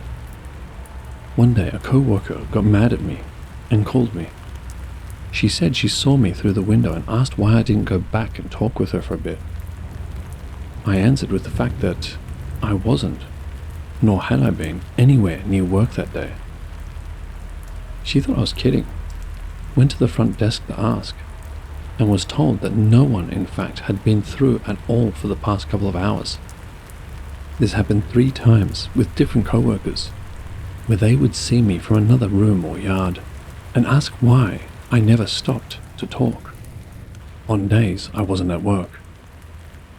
This eventually progressed. I was moved up to being the bather for our location, so a lot of dog baths and loud dryers going for the pups. And I kept seeing, every time I was bathing a dog, my manager and then friend, and also the person whose voice I heard the most when no one was near me, standing by my side. She would stand there, waiting for me to turn around and turn off the dryers so I could hear her. And once I did, and turned towards her, no one was there. She would be busy with clients or not even in the building. At this point, some of us girls had already been discussing the weird shit going on. One friend and I said roughly at the same time, "Oh, the mimic? Oh, the imitator?" We looked at each other and smiled nervously. We had never talked in depth about this stuff, because, come on, how many people would even take us seriously? It turns out 2 other girls had heard or seen me or my manager more than once when we weren't there. Or it wasn't us. 2 more things stuck in my memory about this place.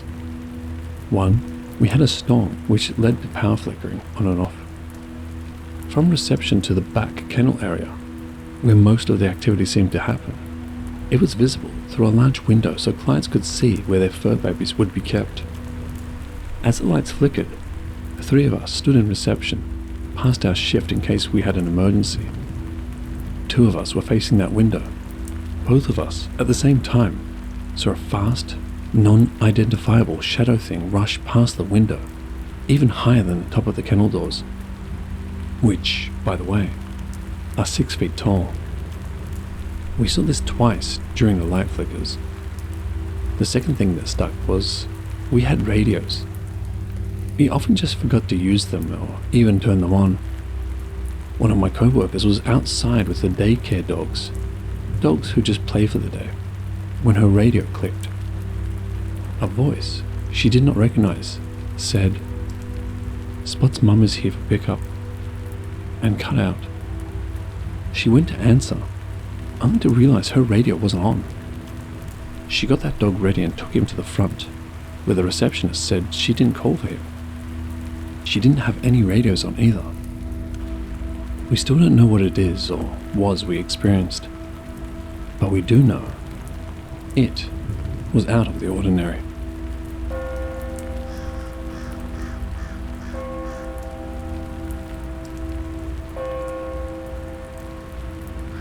What I'm about to say right now, you may think I might seem foolish to you after reading it, or you might even laugh at me.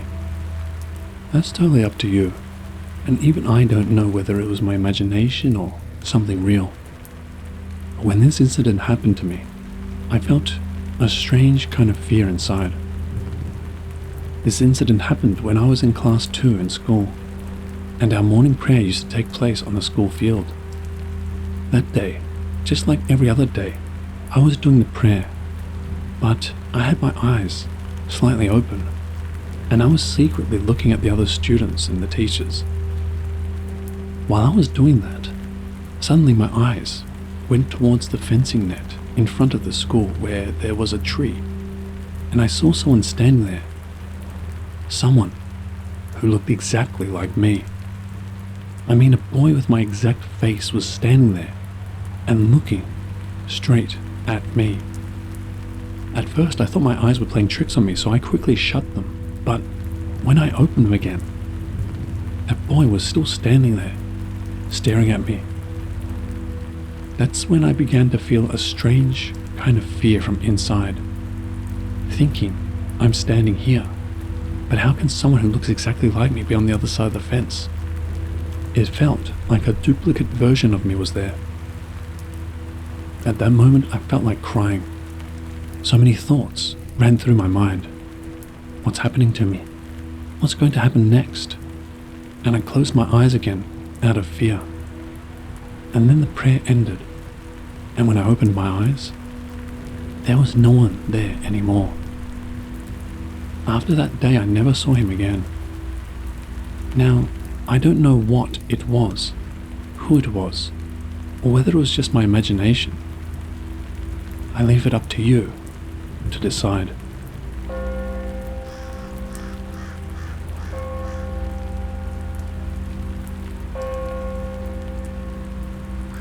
This happened at work earlier.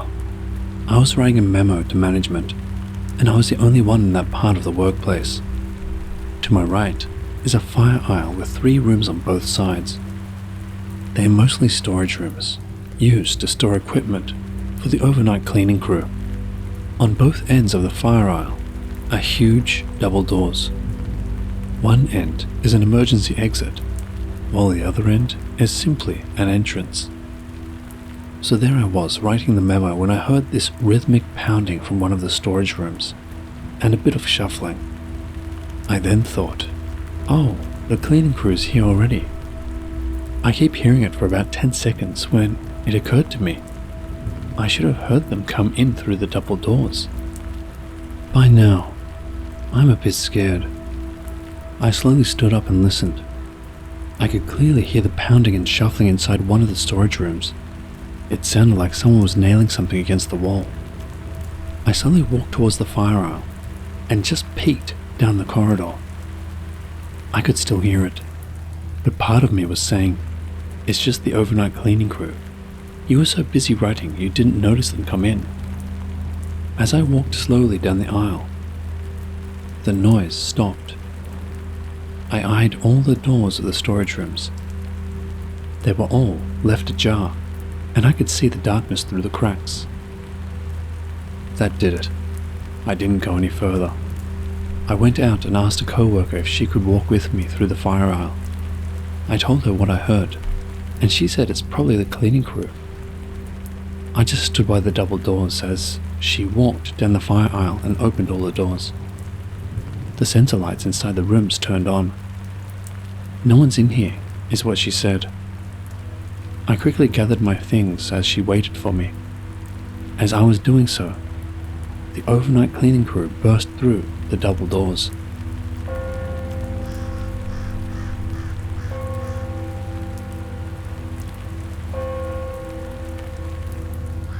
Now living in California, I was from the Philippines. These are just some of the lesser supernatural things that happened during my early years in the Philippines. My family owned this really old house, and like most old houses, this one was known to be haunted. One night our housekeeper was walking down the hall when she saw a woman dressed in white and was sort of glowing. The woman went down the stairs and walked through a door. Once she passed the door, our housekeeper ran to the door and opened it. It was a closet, but no one was inside.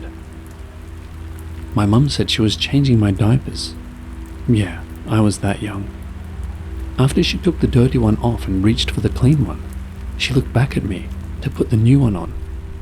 However, I already had one on. My cousin and I were in one of the rooms inside the house. On the wall there was a picture. When we first saw it, it was in black and white. We just looked away for about 2 seconds, and when we looked back, it was in color. I wasn't seeing things. I know what I saw. Strange things continued to happen even after my family sold the place. The new owner turned the house into some sort of hostel. One day a guy came in after having a great time at the bar.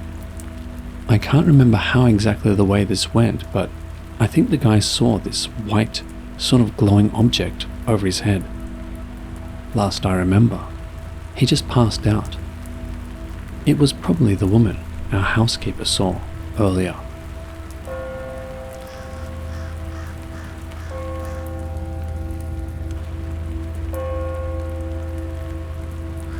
This story was told to me by my friend.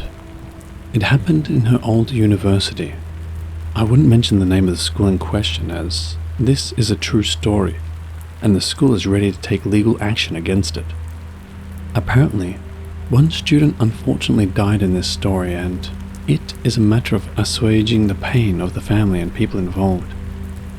This story you might have heard somewhere, with a whole lot of different versions, but this would be the true version of it. My friend and I went to the same high school, and by the 4th year, last year of high school in most Philippine schools, we applied and got into different universities. My friend was taking nursing, while I was in business accountancy, and with this we lost time to hang out with each other. She would often just text me that she cannot meet with me on most days, saying that she had to finish a bunch of homework. I said to her, why not do it at home? But she said, jokingly, that she would only feel tired knowing that her bed would only be one staircase away, and laugh. After our 3rd semester, I really never heard from her. I simply took it as her being busy and such. I was almost to the point of feeling rejected and forgotten when all of a sudden I got a text from her on my cell phone. She just went, "You free tonight?" To which I felt a bit uneasy. She's never called like this. That night, I called her and asked where she wanted to meet. She said she's on her way to my house. She arrived after a few minutes. She got out of the taxi and simply went straight towards me. At first, she hugged me tight, and to my surprise she started crying and sobbing violently, as if something really troubled her. I tried comforting her, but she would not want to be touched and would shove my arms whenever I did. This really freaked me out. thinking that maybe she lost it. After a while, she mustered her strength to talk, but I could hardly figure out what she was trying to say, as she kept on sobbing from time to time, until finally she managed to calm a bit, with occasional sobs and sniffs. She then relayed this story to me. I was on a night shift at school trying to catch up with our thesis. The instructor was a bit of a pushover, so I had to stay late in school. Fortunately enough, 5 of my classmates were lagging behind just as much as me, and decided to do a group effort. But after a while, I had to go to the washroom to freshen up.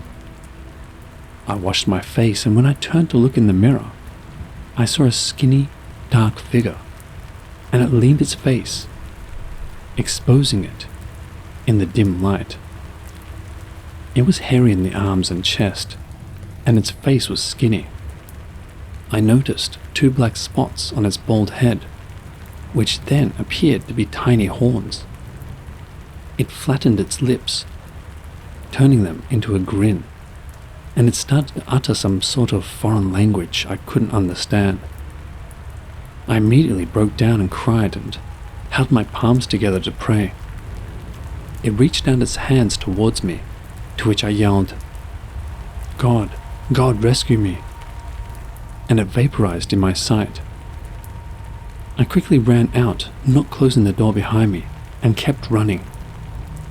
I turned to look, to see if it was after me, and I bumped into somebody. I quickly turned my head to see who it was. It was a Jesuit priest. He then picked me up and placed his strong hands on my shoulders and gave me a sort of sense of relief, only to be horrified to death when I looked up and saw that he was grinning at me, and his face became that of the demon I saw in the washroom. I ran, waving my arms violently like a lunatic, until I reached my classroom. My classmates all rushed to me as I ran out of breath, crying without any sound, as my vocal cords have given up on me during my horrifying ordeal. Starting to cry as she ended her story. I was just glad to see my friends safe. Unfortunately, a similar incident happened in that same university a year before my friend's unforgettable experience. The student was found by faculty teachers, lifeless and pale on the floor with her eyes wide open, just outside the washroom door. The same one my friend was telling me about. She was rushed to hospital. Many students who saw her being carried in a stretcher claimed that her arms were stiff, bent close to her chest, and her hands and fingers were all crooked, her head fixed, as if looking upwards. The school head doctor claims she died of natural causes. The family held a Catholic funeral for her, but never said anything about her death, the funeral being in the expense of the school. Rumors started to circulate that the school, being one of the richest in Manila, gave the family a large sum of money for their daughter's tragic loss. The school went as far as enforcing its legal wing, saying that whoever speaks about the nature of the passing of the girl is in danger of libel against the school's untainted reputation. My friend never told her story to anybody in her school, let alone me.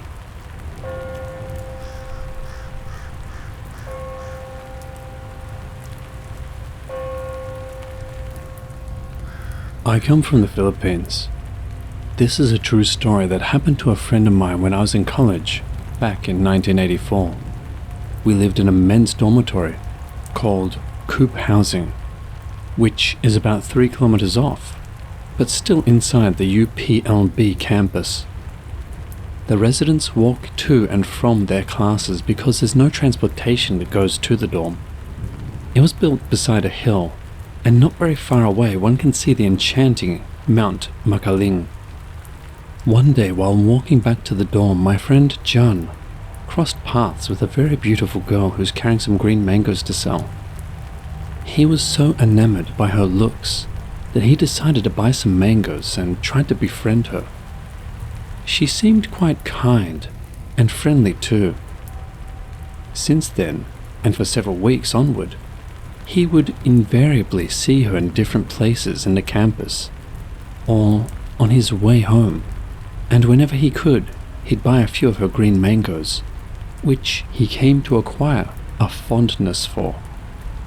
Not more than a minute did he think of anything unusual, since she looked like an ordinary girl, but for her attractive features. However, whenever he would tell the other guys about his new friend, nobody seemed to know or have seen her anywhere in the campus, so this intrigued him a little bit. One time, he saw her again at the lobby at the Department of Agronomy, wearing the usual white blouse and floral skirt he'd seen her wear before, along with some native bracelet and necklace made of twine, bamboo, and leather. So he made some conversation with her and tried to ask a few questions about where she lives and whether she goes to classes there as well. He only got curt and vague replies. She said she just lives very close by, and yes, she's also a student. After this conversation, she left him, and one of John's friends happened to pass by, and so he asked him what he thinks of her. To John's surprise and amazement, his friend replied that he didn't know whom he's talking to because he just saw him alone earlier, and even wondered why he's so animated as if talking to someone else. This definitely sent goosebumps all over John, but he didn't say a word. The moment of truth finally came one Sunday afternoon while John was sleeping in his room in Mount Isarok, one of the 8 housing units that make up the dormitory, named after the mountains in the Philippines. He dreamed of the girl again like always, but this time it's as if the dream was real. In his previous dreams he'd been making love to her, and this really turned on his manhood a lot. But this time, she finally revealed who she was. The guardian of the barren mango tree across his window. She took a liking for John and offered him to become the prince of her domain. He was incredulous and politely turned her down. But this made the girl, now transformed into an ugly-looking woman, very mad, and she started dragging him to come with her. John screamed at the top of his lungs, and this startled his dorm mates. They went to his room and tried opening the door, but it wouldn't budge. In the meantime, John was trying his best to open the door from the inside, and this went on for several minutes. When those outside were finally able to open the door, they were shocked to see John looked as if he'd seen a ghost, and aside from scratch marks on both of his arms, they also saw hand marks on his neck, as if somebody tried to choke him. He never saw the girl again. By the way, the girl's name was Mirasol.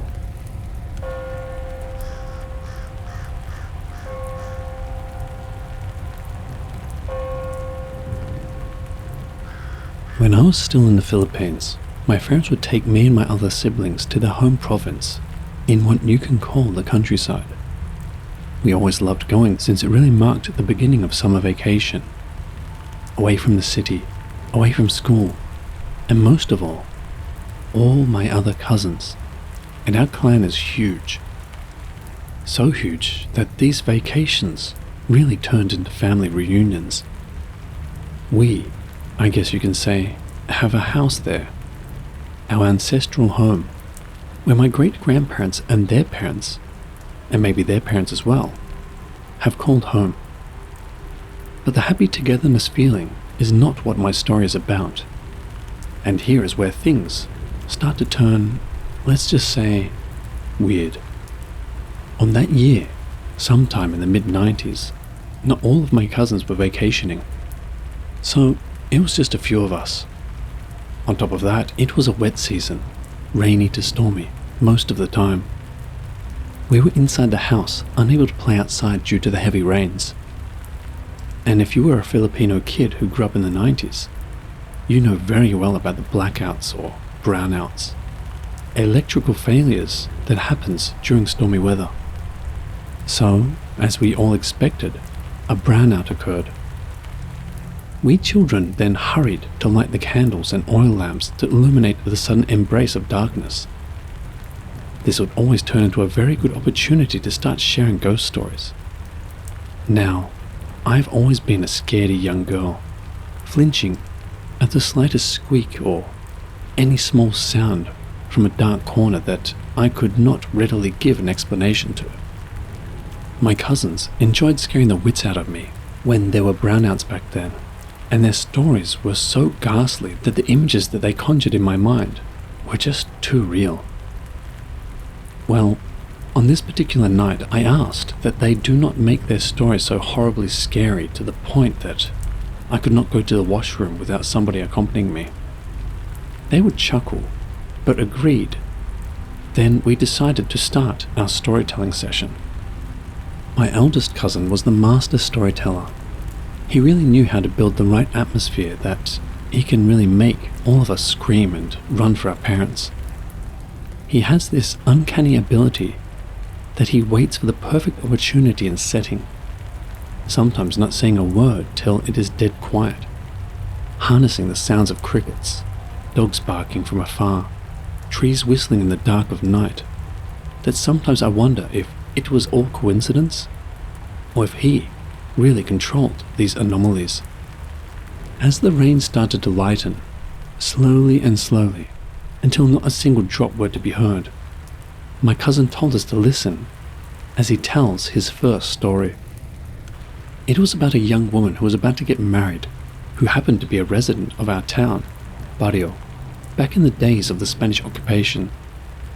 This woman was thought to be the most beautiful woman in town, that men from neighboring towns and even provinces would come visit her for a chance to woo her and perhaps win her heart. She was also congenial, never turning away a suitor. It was said that she had met with all her suitors during the time, and this only helped spread her identity farther. Until one day, a single man showed up in front of her house. It was a local town farmer, of about the same age. He was simple, yet humble, hardworking and religious. She immediately took a liking to him, to the dismay of most of her other suitors. One of her suitors happened to be a powerful Spanish plantation owner with direct ties to the church, and another who was a Spanish officer. They conspired to get rid of this simple farmer, and they did. They took the farmer down to a nearby lake, and was said to have shot him in the back of the head, and then left him floating on the water's surface. Upon learning this, the woman was very heartbroken, so much so that she drowned herself in the same lake, a lake that happens to be not far from our ancestral home. To make things worse, before her tragic end, she was said to have vowed to never bring peace to the lives of the descendants of the two Spanish gentlemen responsible for killing her beloved farmer. And then, my cousin suddenly mentioned, today happens to be the anniversary of the day she died 300 years ago, and in case you didn't know, we have Spanish blood in us, and we live close by this lake. Think about it. That quickly sent chills up our spines. Me personally, I could not move from where I was seated. But then again, I thought, it was just a story. After this story was told, my cousins decided to get some water to drink. Then, from the dark living room, only lighted by one candle, I saw somebody emerge from the left approaching me. I squinted and recognized that it was my mum, wearing her sleeping dress, duster as it is called, and she sat not far from where I was seated. That is when my other cousin decided that she was thirsty and got up, leaving only me and my mum in the living room. My mum then said she'd like to go outside as it's hot inside the house. Believe it or not, even after a long day of heavy cold rain in the Philippines, the 30°C weather still lingers, especially inside people's homes. I then thought that that would be a good idea since I too felt kind of hot.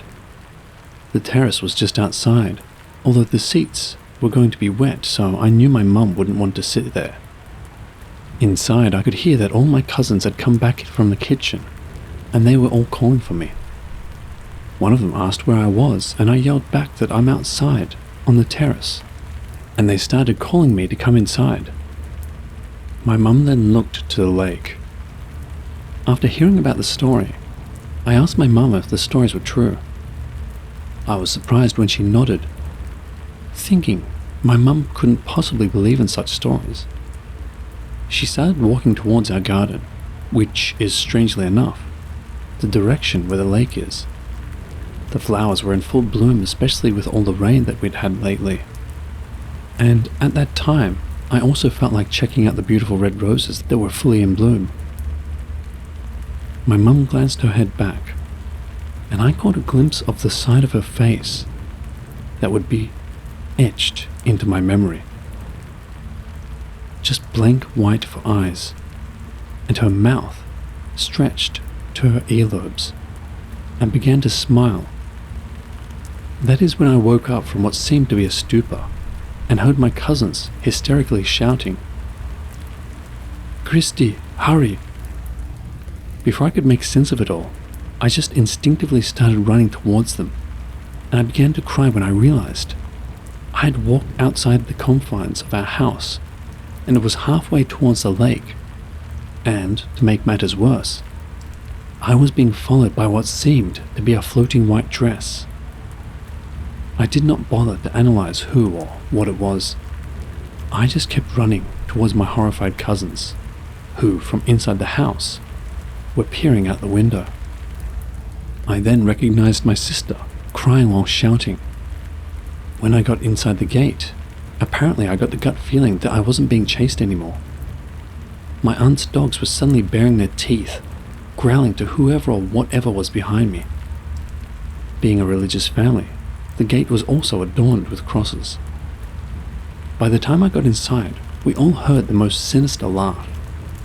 A laugh that I suddenly remembered as I write this story. Not something you'd want to hear, believe me.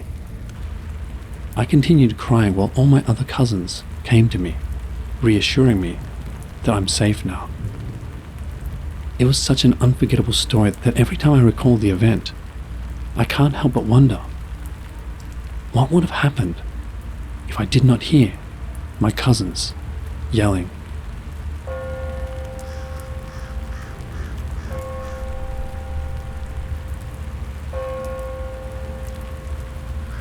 I have a bayonet my father gave me. World War II era, I think. He gave it to me as a kid. He didn't serve in the military, by the way. He actually found it inside a car at a junkyard. He used to run that machine that crushes cars into cubes. And he had to search all the vehicles to make sure nothing in them would explode. Anyway, I never thought much of it besides it is a really cool knife. And a part of history. And for years, it sat on my bookshelf. And then one time I was wearing it on my belt, around age 12 or so, and my dog died in its sleep. I hadn't made the connection yet. Then another time, I think I had took it somewhere for a friend to see, and I got news my grandmother had died. I still hadn't made the connection yet. Then another few years go by, and I think I simply had it in a bag, and I had moved that bag to my car, and I got news my grandfather died. Still not made the connection. Then my friend drowned in a river on Memorial Day when we were at a campout. His boat capsized in the middle of the river. Now I made the connection several days later, cleaning my car out, and it fell out of my bag. I didn't even know I had it in my car then because I forgot it was in the duffel bag. Every time I mess with it, it seems like someone dies or something horrible happens. Since that day, on Memorial Day, it's been put inside of an ammo can, and I don't touch it. And I try not to even move the can, to be honest. I don't know what to do with it. It has some value, being it's authentic, and is complete, undamaged but clearly used. It even has signs that the blade was etched with blood, meaning it had blood on it, and it was put back into the sheath and left. But I don't feel right selling it, and possibly bringing such misfortune onto someone else. Maybe it's all really bad timing. I don't know. But in my 10 to 19-year-old mind, that was the conclusion I came up with. And to be honest, it doesn't hurt me to continue not messing with a knife. I guess someday I'll have to dispose of it somehow. I don't want my children getting it. Or their children. I'll probably end up chucking it into the river my friend died in, once I'm old, in case that kills me by chance. I guess I could put it in a junk car and be sure it's crushed this time, as its fate was intended to be, maybe purposefully, by someone else.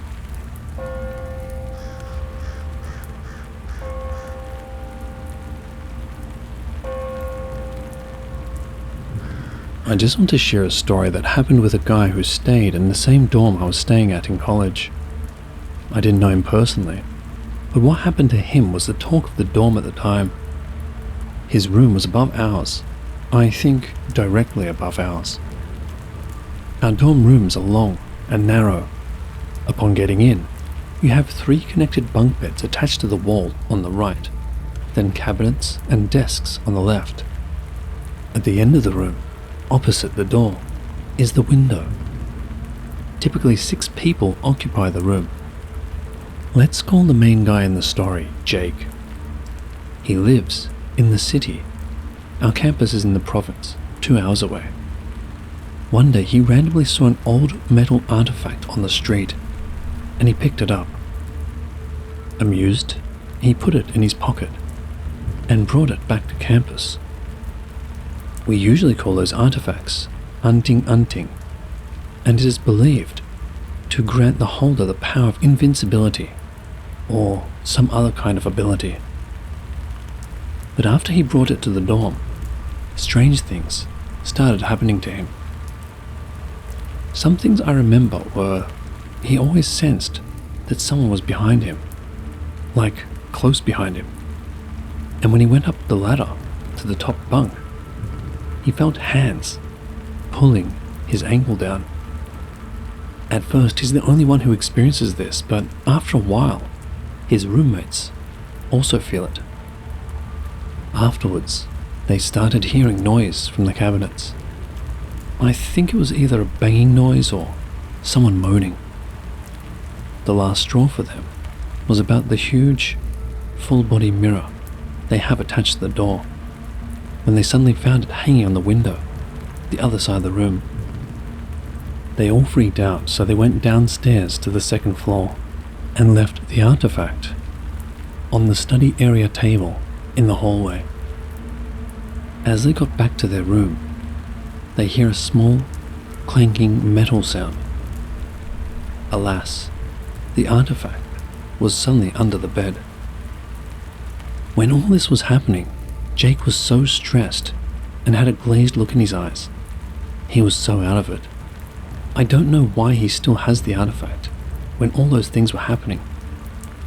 Maybe he tried to get rid of it, but he couldn't.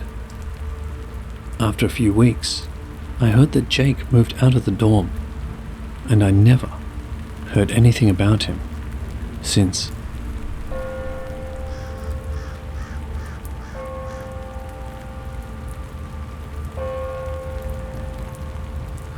Some people find coins or lost tickets on empty train seats.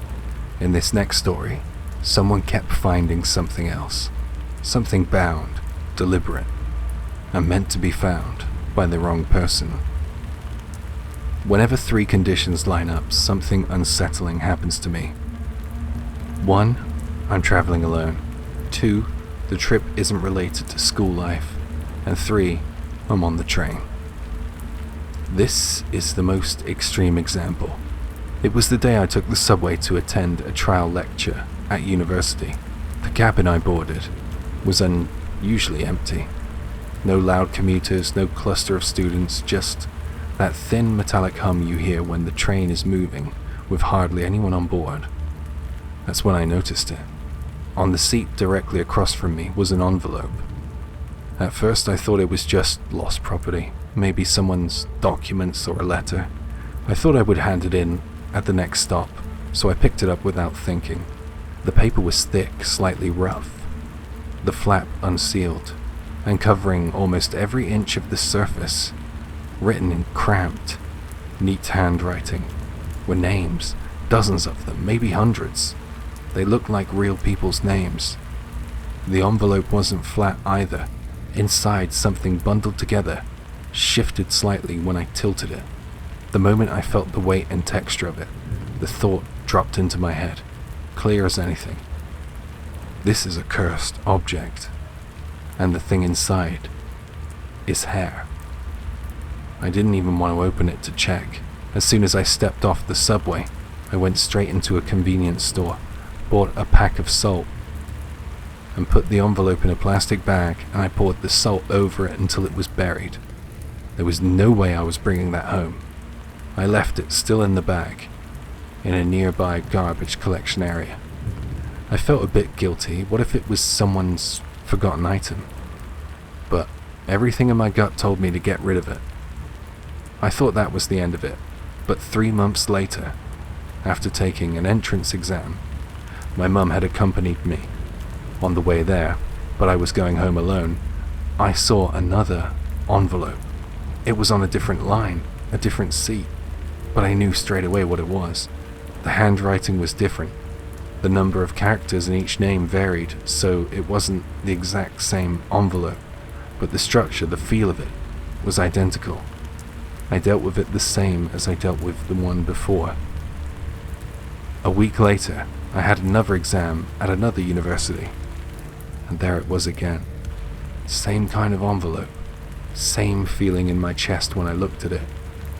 And then the very next day, another exam, another envelope, only this one was different. It looked older. The flap was torn just enough that I could see what was inside. Hair, tightly bound, with a strip of paper like a talisman. The smell coming from it was foul, like something that had been wet and rotting in a closed space. Nobody else on the train seemed to notice. They didn't even glance at it. This time, I didn't just want to throw it away. I wanted to call a friend who lived in a detached house with a yard and ask if I could come over. We dug a shallow pit, placed the envelope inside, covered the thing in salt until it was buried, and then we built a fire over it and burned the whole thing. The stench that rose from it stung our nostrils. It was foul. When all that was left was ash, we scattered it into a river. Before and after burning it, we sprinkled ourselves with salt, just in case. And since that day, I've never seen one of those envelopes again. I still have no idea what they were, or why I was the one finding them. I just wanted to post it here to see if anybody else knows. There's some additional notes. When I say outside of school life, I mean trips not related to commuting. School events or club activities, no tournaments, no training trips, nothing like that.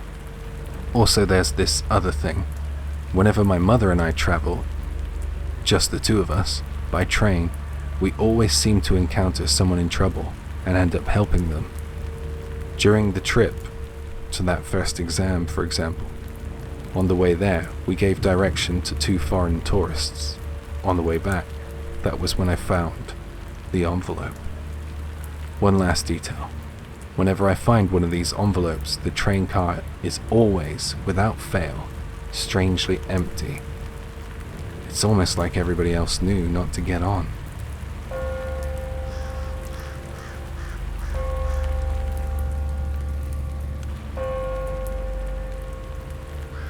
So I'm not sure if this belongs here, and apologize in advance. So before I start, I want to mention that I have posted about the same car on Reddit before.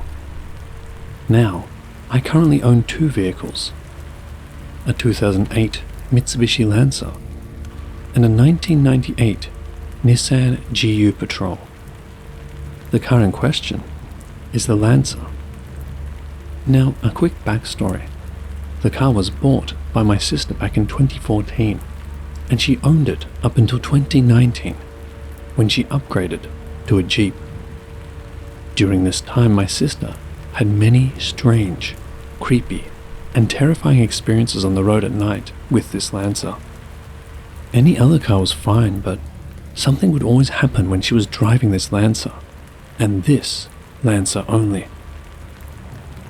Things like people in a back seat, shadowy creatures darting in the road, people who would disappear in the rearview mirrors are just a few of the things. Now, the Lancer was given to my mum when her 2006 Toyota Camry broke down, but due to health complications, Mum died soon after, leaving the car to me. I love this car. It's my pride and joy. It's reliable and has been an important part of my life. However, I recently have noticed that I've been having creepy experiences with the Lancer. See, I can drive my patrol at night and feel completely fine and safe. But when I drive the Lancer, I get unwanted hitchhikers, or I'll feel someone next to the car, despite moving at 100 kilometers per hour. I've seen things charging the car at night, and overall, I get an uneasy vibe from the Lancer, but only after dark. And this is just the tip of the iceberg. Is this normal? Or am I paranoid?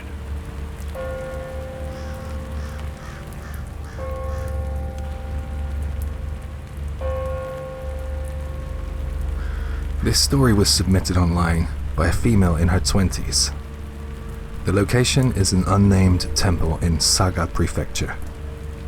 In the quiet countryside of Saga Prefecture, Kyushu, where I live, there's a well-known temple famous for its breathtaking azaleas in spring and brilliant maple leaves in autumn. It's the kind of place locals are quietly proud of, tucked away in nature and far from the bustle of city life. This happened in late November. At the time, I was a university student with way too much free time on my hands. So one afternoon, I decided to go out on a solo trip to enjoy the autumn colors at that temple. I parked my car in a paid lot a short distance from the entrance.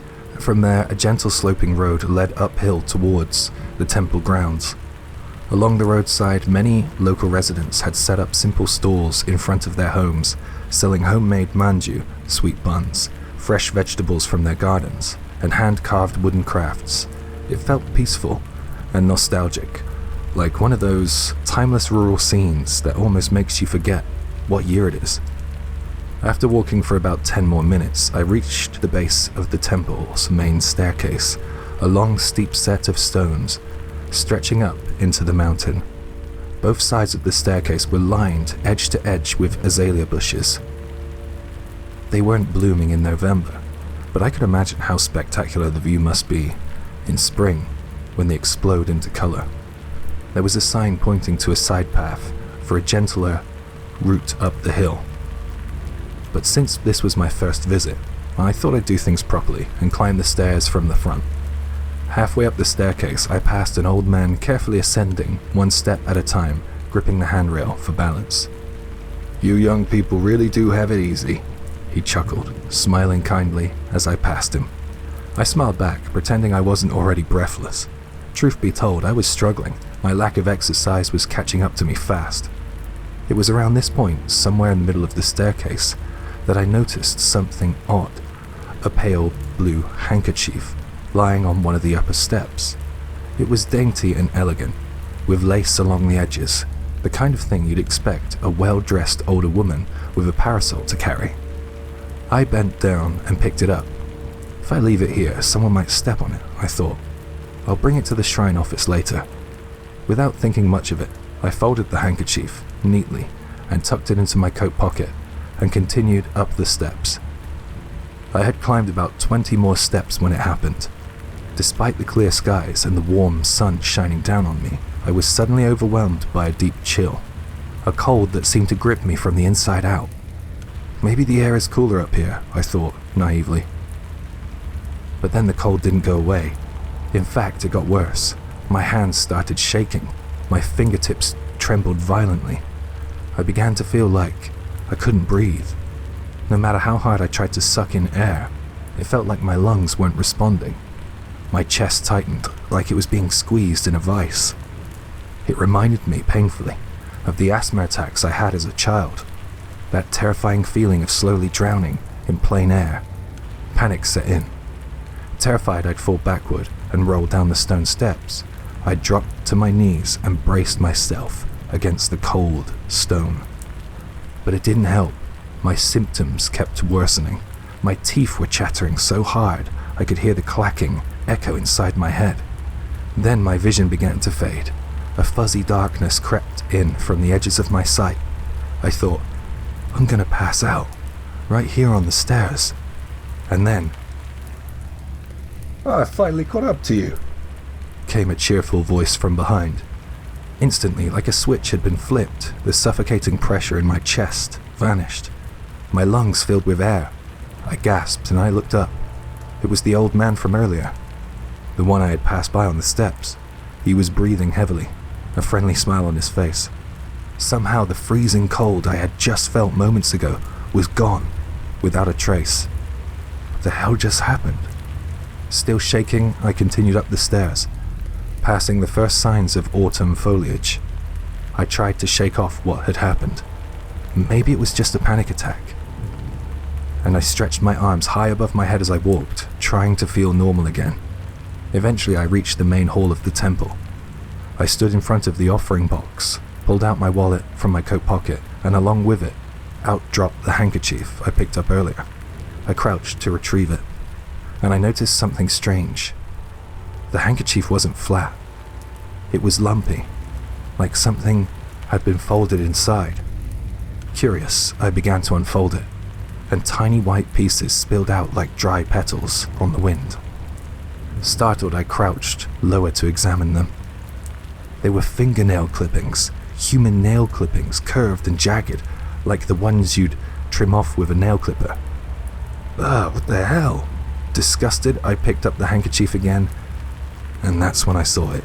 Inside, wrapped carefully, was what looked like a damp, partially dried umbilical cord. A wave of nausea rolled through me. My skin broke out in a cold sweat. My fingers tingled. All I knew in that moment was that I had to get rid of it, immediately. I clumsily refolded the handkerchief to hide the umbilical cord and placed it on the edge of the offering box, and I fled. I didn't even finish my prayer. There was no way I was going back down those stairs, so I took the detour path instead. A steep slope that twisted down the mountainside. It was long and tiring, but I took it slow, stopping to rest as needed. Eventually I made it back down to the bottom, and as I turned to glance back at the path I had just come from, I noticed someone standing about 15 meters away, half hidden in the shadow of a house. It was a woman, thin, wearing a long skirt that reached down to her ankles. I couldn't tell her age. Her face was young, but somehow not. Her presence felt wrong. Even from that distance, her eyes stood out, huge and round, with a strange intensity that pierced right through me. And the second I met her gaze, I knew. That was her, the one who owned the handkerchief. I don't know how I knew, I just did. Was she trying to curse someone? Well, I didn't want to find out. I turned and jogged towards my car, the woman's eyes burning into the back of my head the whole way. She didn't move an inch, she just stood there, her massive eyes boring into me like she was drilling a hole straight through my spine. That night, after I got home, I was checking my coat pockets before throwing it in the laundry, and I found a few nail clippings still inside. They must have slipped out of the handkerchief and stayed there unnoticed. And then I had the terrifying thought, wait, was I the target of the curse? I couldn't think of why anybody would want to wish harm on me. I don't have any enemies, I've not been through any recent drama, but the second I saw those nail clippings again, that icy dread returned. I knew I couldn't just throw them in the trash, not in my house. The idea made my skin crawl. So I walked over to the river near my home and I threw them in, watching them vanish into the dark current. That's everything that happened that day, but I still wonder, who was that woman? And why was she staring at me like that? And that handkerchief? The nail clippings, the damp umbilical cord? Was it some kind of cursed object? And if it was, what happens to someone who picks it up? So far, nothing unusual has happened, but every time I remember those wide, glaring eyes, a shiver creeps down my spine.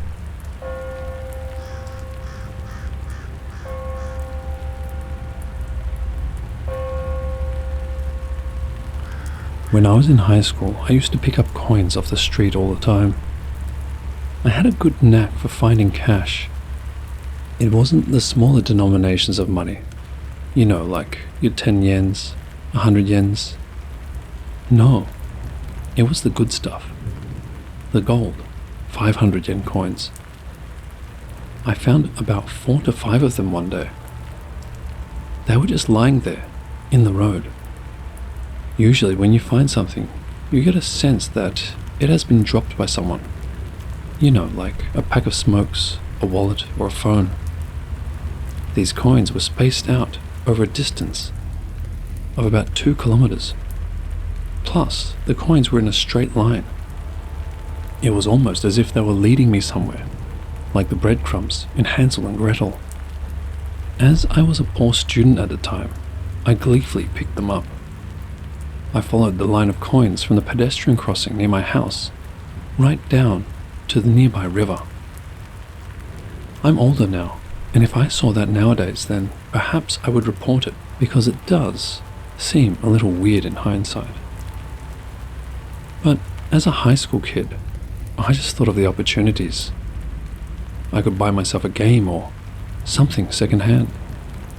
I could also buy some sweets for my friends after school. I felt as if that money was rightfully mine. The next morning when I woke up, I felt unusually sluggish. I felt awful. My joints ached. My throat was sore, and I was having trouble breathing. A while after my alarm clock went off, my mother burst into the room, looking like a demon. "How long are you going to lie there in bed? Get to school," she said. She was shaking me and trying to get me to get up and get ready for school. Then she touched my forehead and told me that I had a fever. She told me off for not telling her sooner.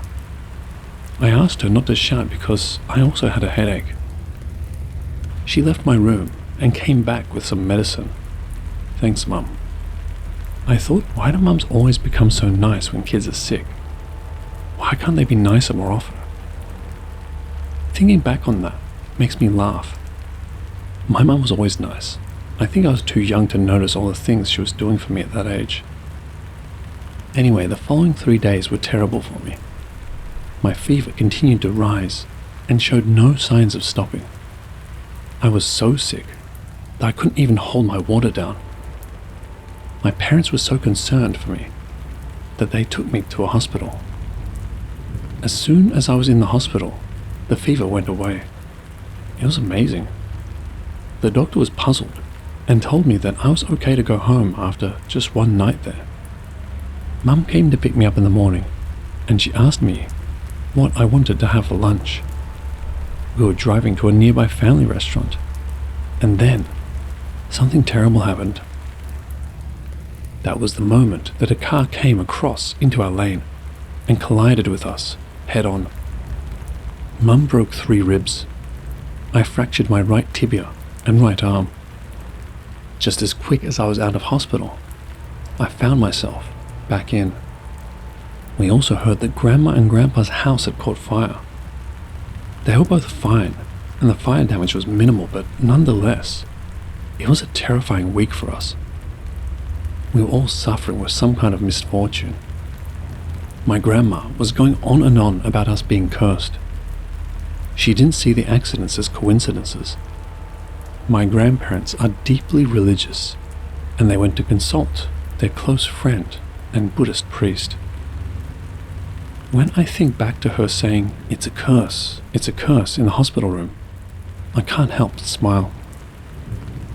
Anyway, when I was discharged, Grandma made us all go to the temple to see the priest. He did this kind of exorcism thing. After he was finished, he seemed a little indifferent with it all. He walked over to me and asked me if I'd found anything unusual or if I was given something recently.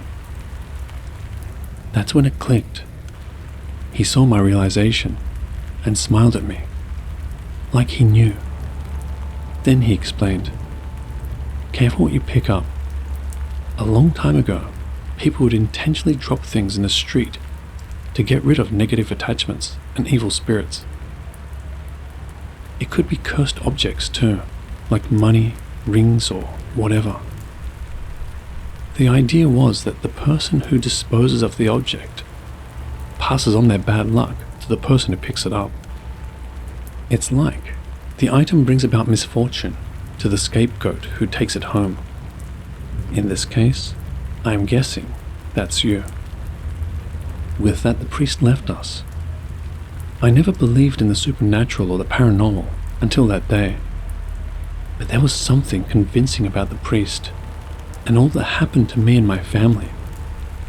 It taught me to try and open my mind to otherworldly possibilities. I returned later with the coins and gave them to the priest for him to purify. Now I am an adult. I just want to end on one more experience here. I saw a diamond ring outside my workplace recently. It was so obviously placed in the middle of the street. Anyone would have noticed it. I didn't dare pick it up.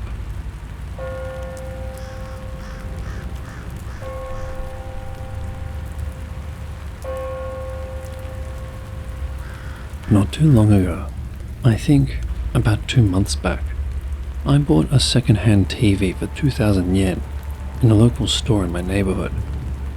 My TV suddenly broke one night, and I didn't really have the money to replace it, so I just bought something cheap and second-hand as a quick fix. One caught my eye in the store. The only issue with the TV was it had screen burn.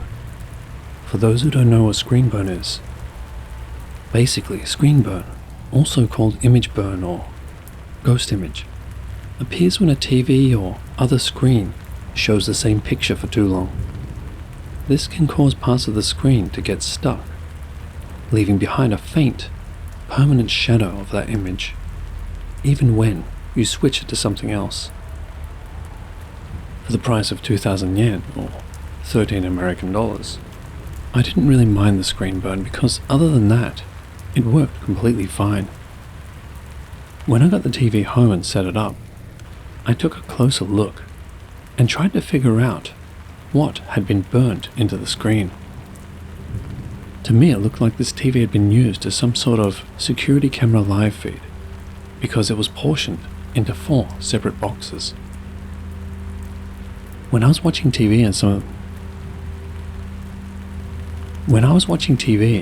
in some of the lighter parts of whatever I was watching, I could kind of make out that this security camera feed was likely inside a building. It was like the 4 portions the TV was divided up into were cameras in different rooms. It was kind of annoying to say the least. I was wondering if I had made a mistake by purchasing it. Throughout the week, I started to think that I had been conned out of my money because that TV seemed to have more defects than just the security camera screen burn. It kept randomly turning off and on when I was watching it. It seemed to have a power defect or something, so I made sure to leave it unplugged when I went to sleep each night. I thought that my TV was a little weird and even a little creepy, and I couldn't wait to upgrade it. Just the other day, I noticed something odd. I kinda couldn't believe what I was seeing. In one of the 4 sections the TV was divided up into, I saw a person. I thought that the screen burn meant that the image that was burned on it was burned on it permanently. I didn't think it was possible for something else to appear. I really didn't like the figure I saw on the screen. I decided to throw the TV out. I don't think that throwing the TV out had anything to do with what happened next, but I am not sure. So that's why I'm here, looking for advice, I guess. I'm having dreams. Well, actually the same dream, just over and over. The dream always starts with me approaching the outside of an abandoned-looking building. The building looked like it was once painted white, but parts of it were now chipped away, and the paint had gone dull. There's something going on in that building. Chains clank, and I can hear people either shivering or sobbing. I feel as if people are being held against their will in there. I turn to run away from it in my dream, because I feel a terror inside of me so profound that I feel my throat closing up. Just before I turn to run, I see a dark figure step into the entryway. I think that was the figure I saw on the screen. I try to run, but I can hear car doors open and people begin to chase me. I stumble and scramble around the floor, because the floor is littered with junk. I try to get to my feet, but then I can hear footsteps close in on me. That is usually the point where I wake up. The abandoned building is in the middle of nowhere. There was no other lights, apart from the ones I could faintly see through the doorway. I have no clue where it is or if it exists. I don't know what to think. Could the TV be related to it? Update. Thanks for the advice, everyone. I think I'll go with this suggestion. Why not go back to the second-hand store and ask where they got the TV from? I'm going to go and ask tomorrow. I need to stop having these dreams because I can't take it anymore. I might need some counseling. Update 2. Sadly, I couldn't get any information, and the store owner was really off-handed with me. He told me not to rake over old graves and to mind my business. I guess that he is just protecting his customer's identity though. Back to square one, but at least that TV is gone. I got a new one now.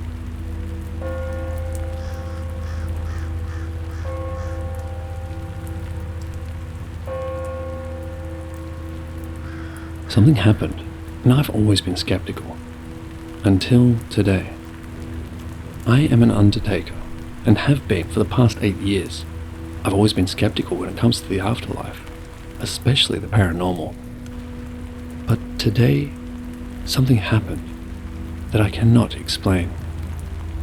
I was cleaning unclaimed ashes out of the funeral home where I work. We are moving out of the old Victorian building we operate out of into a new funeral home. For the past week, we have been making a slow transition, moving out of our current home into our new one. In our basement, we have unclaimed ashes going back as far as the 1970s. I just had my headphones in, putting the boxes into bags so we could send them to the local crematorium for them to be scattered. I must have put away hundreds of boxes of ashes without even thinking about it. I was just listening to a podcast, getting another task ticked off my to-do list. I was putting one box into the bag and felt my body and brain freeze with the word no. But I didn't hear anything. It's hard to explain what I felt. The best I can explain is that my own free will had gone, and I was ordered to stop what I was doing. I stopped immediately and put the box of ashes in my hand onto the table. On closer inspection, there were 2 boxes I was going to put into separate bags. One small box and one normal-sized one. Let's just say for privacy reasons, one box was labeled Hannah Williams. On top of Hannah Williams's ashes, there was a box labeled Baby Williams. I presume they are mother and baby, who I was about to separate into 2 separate bags, which I find quite spooky because I didn't read the labels before. I was doing a mundane task as fast as I could with my existing duties and clearing the premises. I was just trying to get things done as fast as possible and was not paying attention to the names. I just needed to get this done.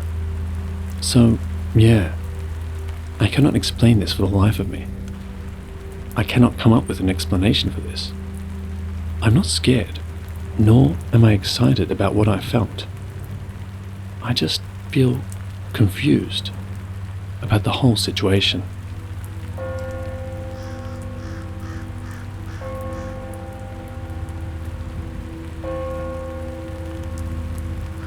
Hello everyone. I've worked in the funeral industry for 6 years. It's corporate, so they have a local care center that services 8 individual funeral homes and 2 cremation societies. I think our average is close to 4,000 bodies a year. I've dabbled in embalming and directing, but most of my experience has been what they call a removal tech. Basically, I go and pick up the bodies from hospitals, facilities, homes, etc., and bring them back to the care center where I log them into storage. My one and only paranormal experience was about a year into starting the job. I get chills even typing this, because shortly after it happened, I was telling the story to some friends and the same phenomenon happened again. So it was a typical workday. I worked the night shift and would be on call from 5 p.m. to 8 a.m. Yes, it's very long hours, but I enjoyed it immensely. Plus, I'm very much a night person. I received a first call for a residential home in the area.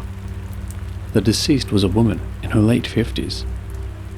The director who took the first call had added notes saying to be extra careful because the family was distraught.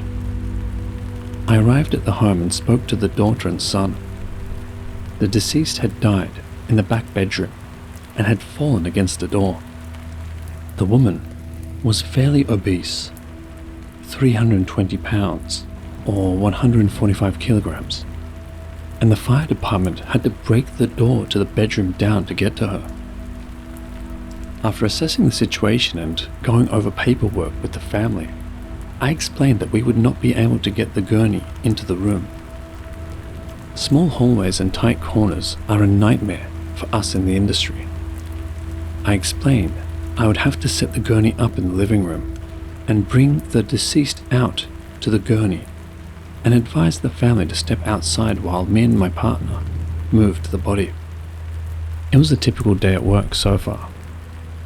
We got a sheet under the body and drug her out into the living room.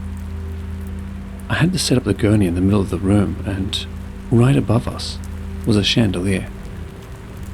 We lifted her up and onto the gurney. The moment she was square on the gurney, the light bulb went out above us. I did not feel cold or scared. I didn't have any negative or scary vibes. Me and my partner just looked at each other. I had a sense that this was some sort of communication. Almost like this woman was watching us and screamed out when we placed her body on the gurney, seeing and accepting that she was in fact dead. My partner and I drove back to the care center and logged in the case without anything else happening. We both were stunned and had no explanation for the light.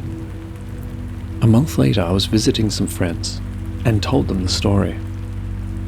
We were all sitting outside, having drinks, and when I got to the light going out, I snapped my finger, accentuating how the exact moment she was on the gurney, the light had gone out.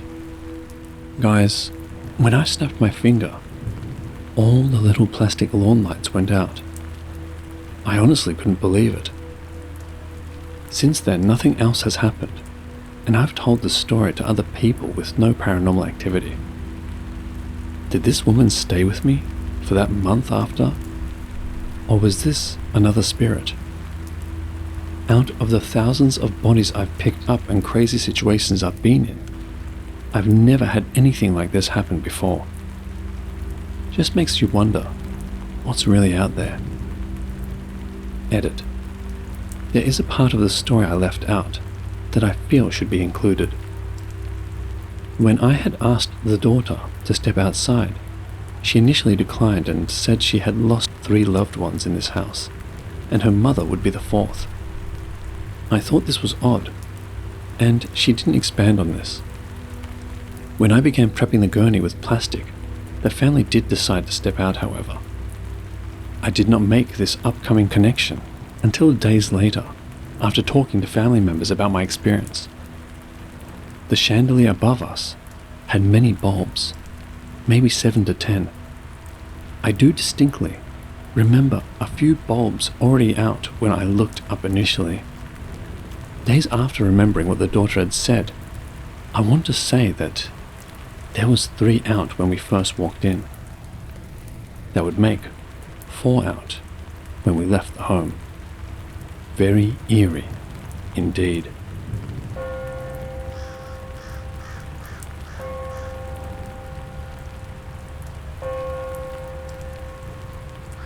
So here we go then.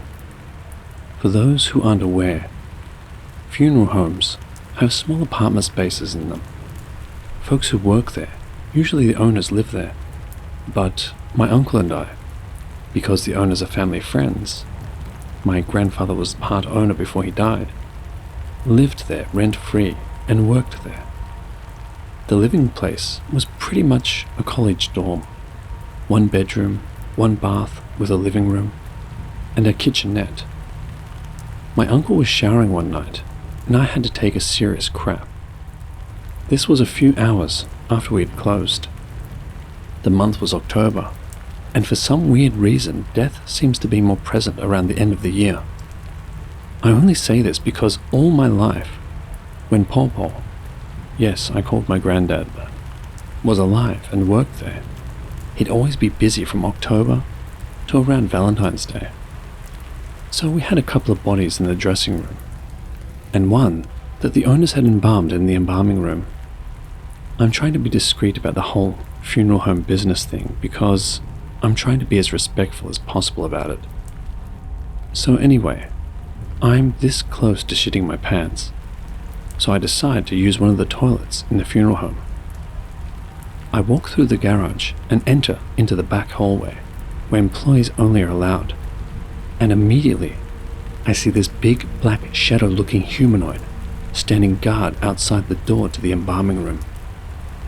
You ever play Kingdom Hearts? Remember the Heartless? It looked like that, but no antennae on its head, and very ridiculously tall. It turns its head and looks at me, and it runs away from me.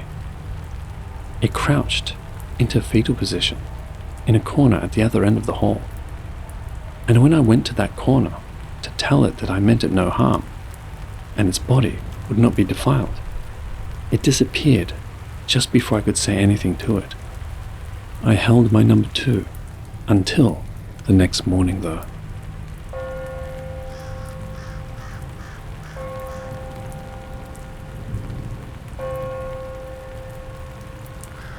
Before I go on, I just want to say that this experience may creep some of you out or trigger someone else, so reader beware. The night I'm talking about happened in January of 2016. It was an unusually uneventful day at the funeral home I worked. People had died and we held services all the week before, so that day I just decided to clean the place up. The day still went on, and when everyone left and went home at 5:30 p.m, I went to the back of the funeral home, into my apartment. I knew I was on call that night, so I didn't make any plans. I sat with my uncle and we ate and watched Hellboy on Sci-Fi Network. He went on to bed when it was over, but I stayed up a bit. At about 11:45ish, I decided to hit the hay. Usually when I got body calls, deaths, they would come well past midnight, so I was surprised when the phone rang before I could even shut my eyes. I answer it. It's my boss. He tells me that the cops found a guy, been down for a few days. It's a decomp. funeral home talk for decomposing. I put my suit and tie back on and await my boss. He arrives and we load up in the hearse. And we drive way out into the sticks where this dude lived. He was old and frail, and the early stages of decomp were beginning. He was easy enough for me and a cop to lift on our own. We put him on the stretcher and my boss and I leave. When we get back to the funeral home, we put the body in a cooler so that the JP and MEs can look at him. Boss leaves and I go into my living space. The air immediately felt like there was no oxygen. I got ready for bed, and just like that, I fell asleep. I have a dream. Me and the guy I just picked up are best buds. We go watch Star Wars Force Awakens. It had just opened. But then I see him in his cooler. He looks at me and starts laughing at me. I ask him what he's laughing at. He says something. I can't hear it. I ask him to say it again. He says, "I'm gonna kill your family." I woke up drenched in sweat, and I was in so much pain. That night, I typed my letter of resignation and let it print from the Wi-Fi printer so that my boss would be able to see it first thing in the morning. I was terrified from that dream and did not sleep the rest of that night.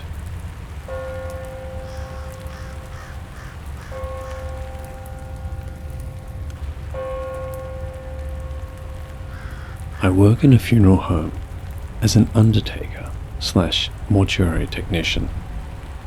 Around 2 weeks ago, while transferring a deceased into the care of our mortuary, the lights started flickering, and I had a really unsettling feeling wash over me. I was training a new staff member at the time who also reported the same feeling. Since then, a few of the staff and myself have seen a dark shadow out of the corner of our eye in different parts of the building and have felt uneasy afterwards. We normally have experiences within the funeral home, such as doors moving, things going missing, fog that seems to appear in certain parts of the room, etc. But they never usually leave any feelings of discomfort. My family has just moved into a new apartment that is part of a duplex. Our household consists of my partner, 31 male, myself, 33 female, my son, 11 male, 2 indoor cats and an outdoor dog. We've been here for barely 2 months, and everything seems to be normal. Recently, however, in the early hours of the morning while laying in bed, I keep hearing a voice that is whispering right in my ear. I've had this happen a couple of times before in the past, but it was always a female voice that was soothing and made me feel safe and protected, even if I can never remember what was said. I have spoken to a few people that are more in tune with their spiritual side, and they have told me that she is most likely my guardian angel or protector. Over the last few weeks, I have had whispering in my ear again. It always seems to happen in the early hours of the morning, just as the sun is coming up. It has happened 3 times so far. The first time, I heard the same female voice as I have in the past, whispering into my ear, comforting me. I can't remember what was said, but it woke me from sleep, and I just lay in bed, eyes closed, listening with a feeling of peace and comfort washing over me. The second time, it sounded like my 11-year-old son who lives with us. I heard him say, "Mom?" like he normally does before he asks a question. It woke me up and I looked around the room. There was no one there besides myself, as my partner had already gone to work for the day. I got up and went to my son's room, and he was still in bed, fast asleep. A few days later, my partner told me that he had woken up to his own voice saying either "mine" or "nine." He said he sat up when he heard it and was confused. He looked around and didn't see or hear anyone else other than myself and I was fast asleep.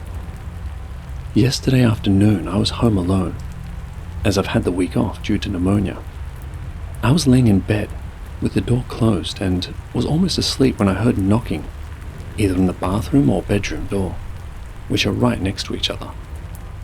They were 3 deliberate knocks, like someone would knock on a front door when coming over to visit. I didn't go to investigate and just chalked it up to my own imagination, as I was almost asleep and could have been dreaming. This morning, our dog was barking outside, so I got up to calm her down. It was still dark outside, but the sun was just starting to rise, so it was bright enough to see without the lights on. I was returning to bed when I heard my partner say, I got him. It was a tone that was both playful but dark and chilling. It startled me, and I stopped dead in my tracks, looking towards the bedroom from where it had come from. I could hear my partner lightly snoring. He had been the entire time and hadn't stopped. Right when I heard the voice, our 2 cats both hissed and came running from that direction. The bedroom door was closed, and they usually hang near it, waiting for the chance to break in and sleep on the bed, which seems odd. My partner and I discussed this over the last few days. He hasn't had anything like this happen before. He also mentioned that he had heard knocking coming from the kitchen last night. He said it was 3 deliberate knocks.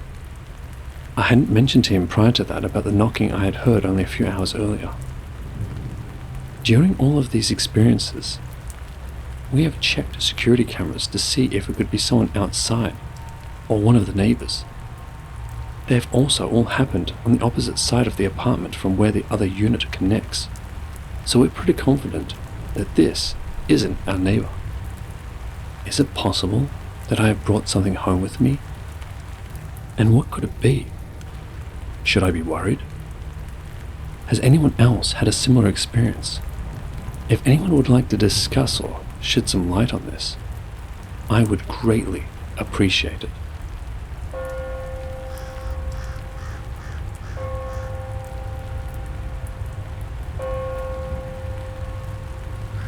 Just thought I would leave an update.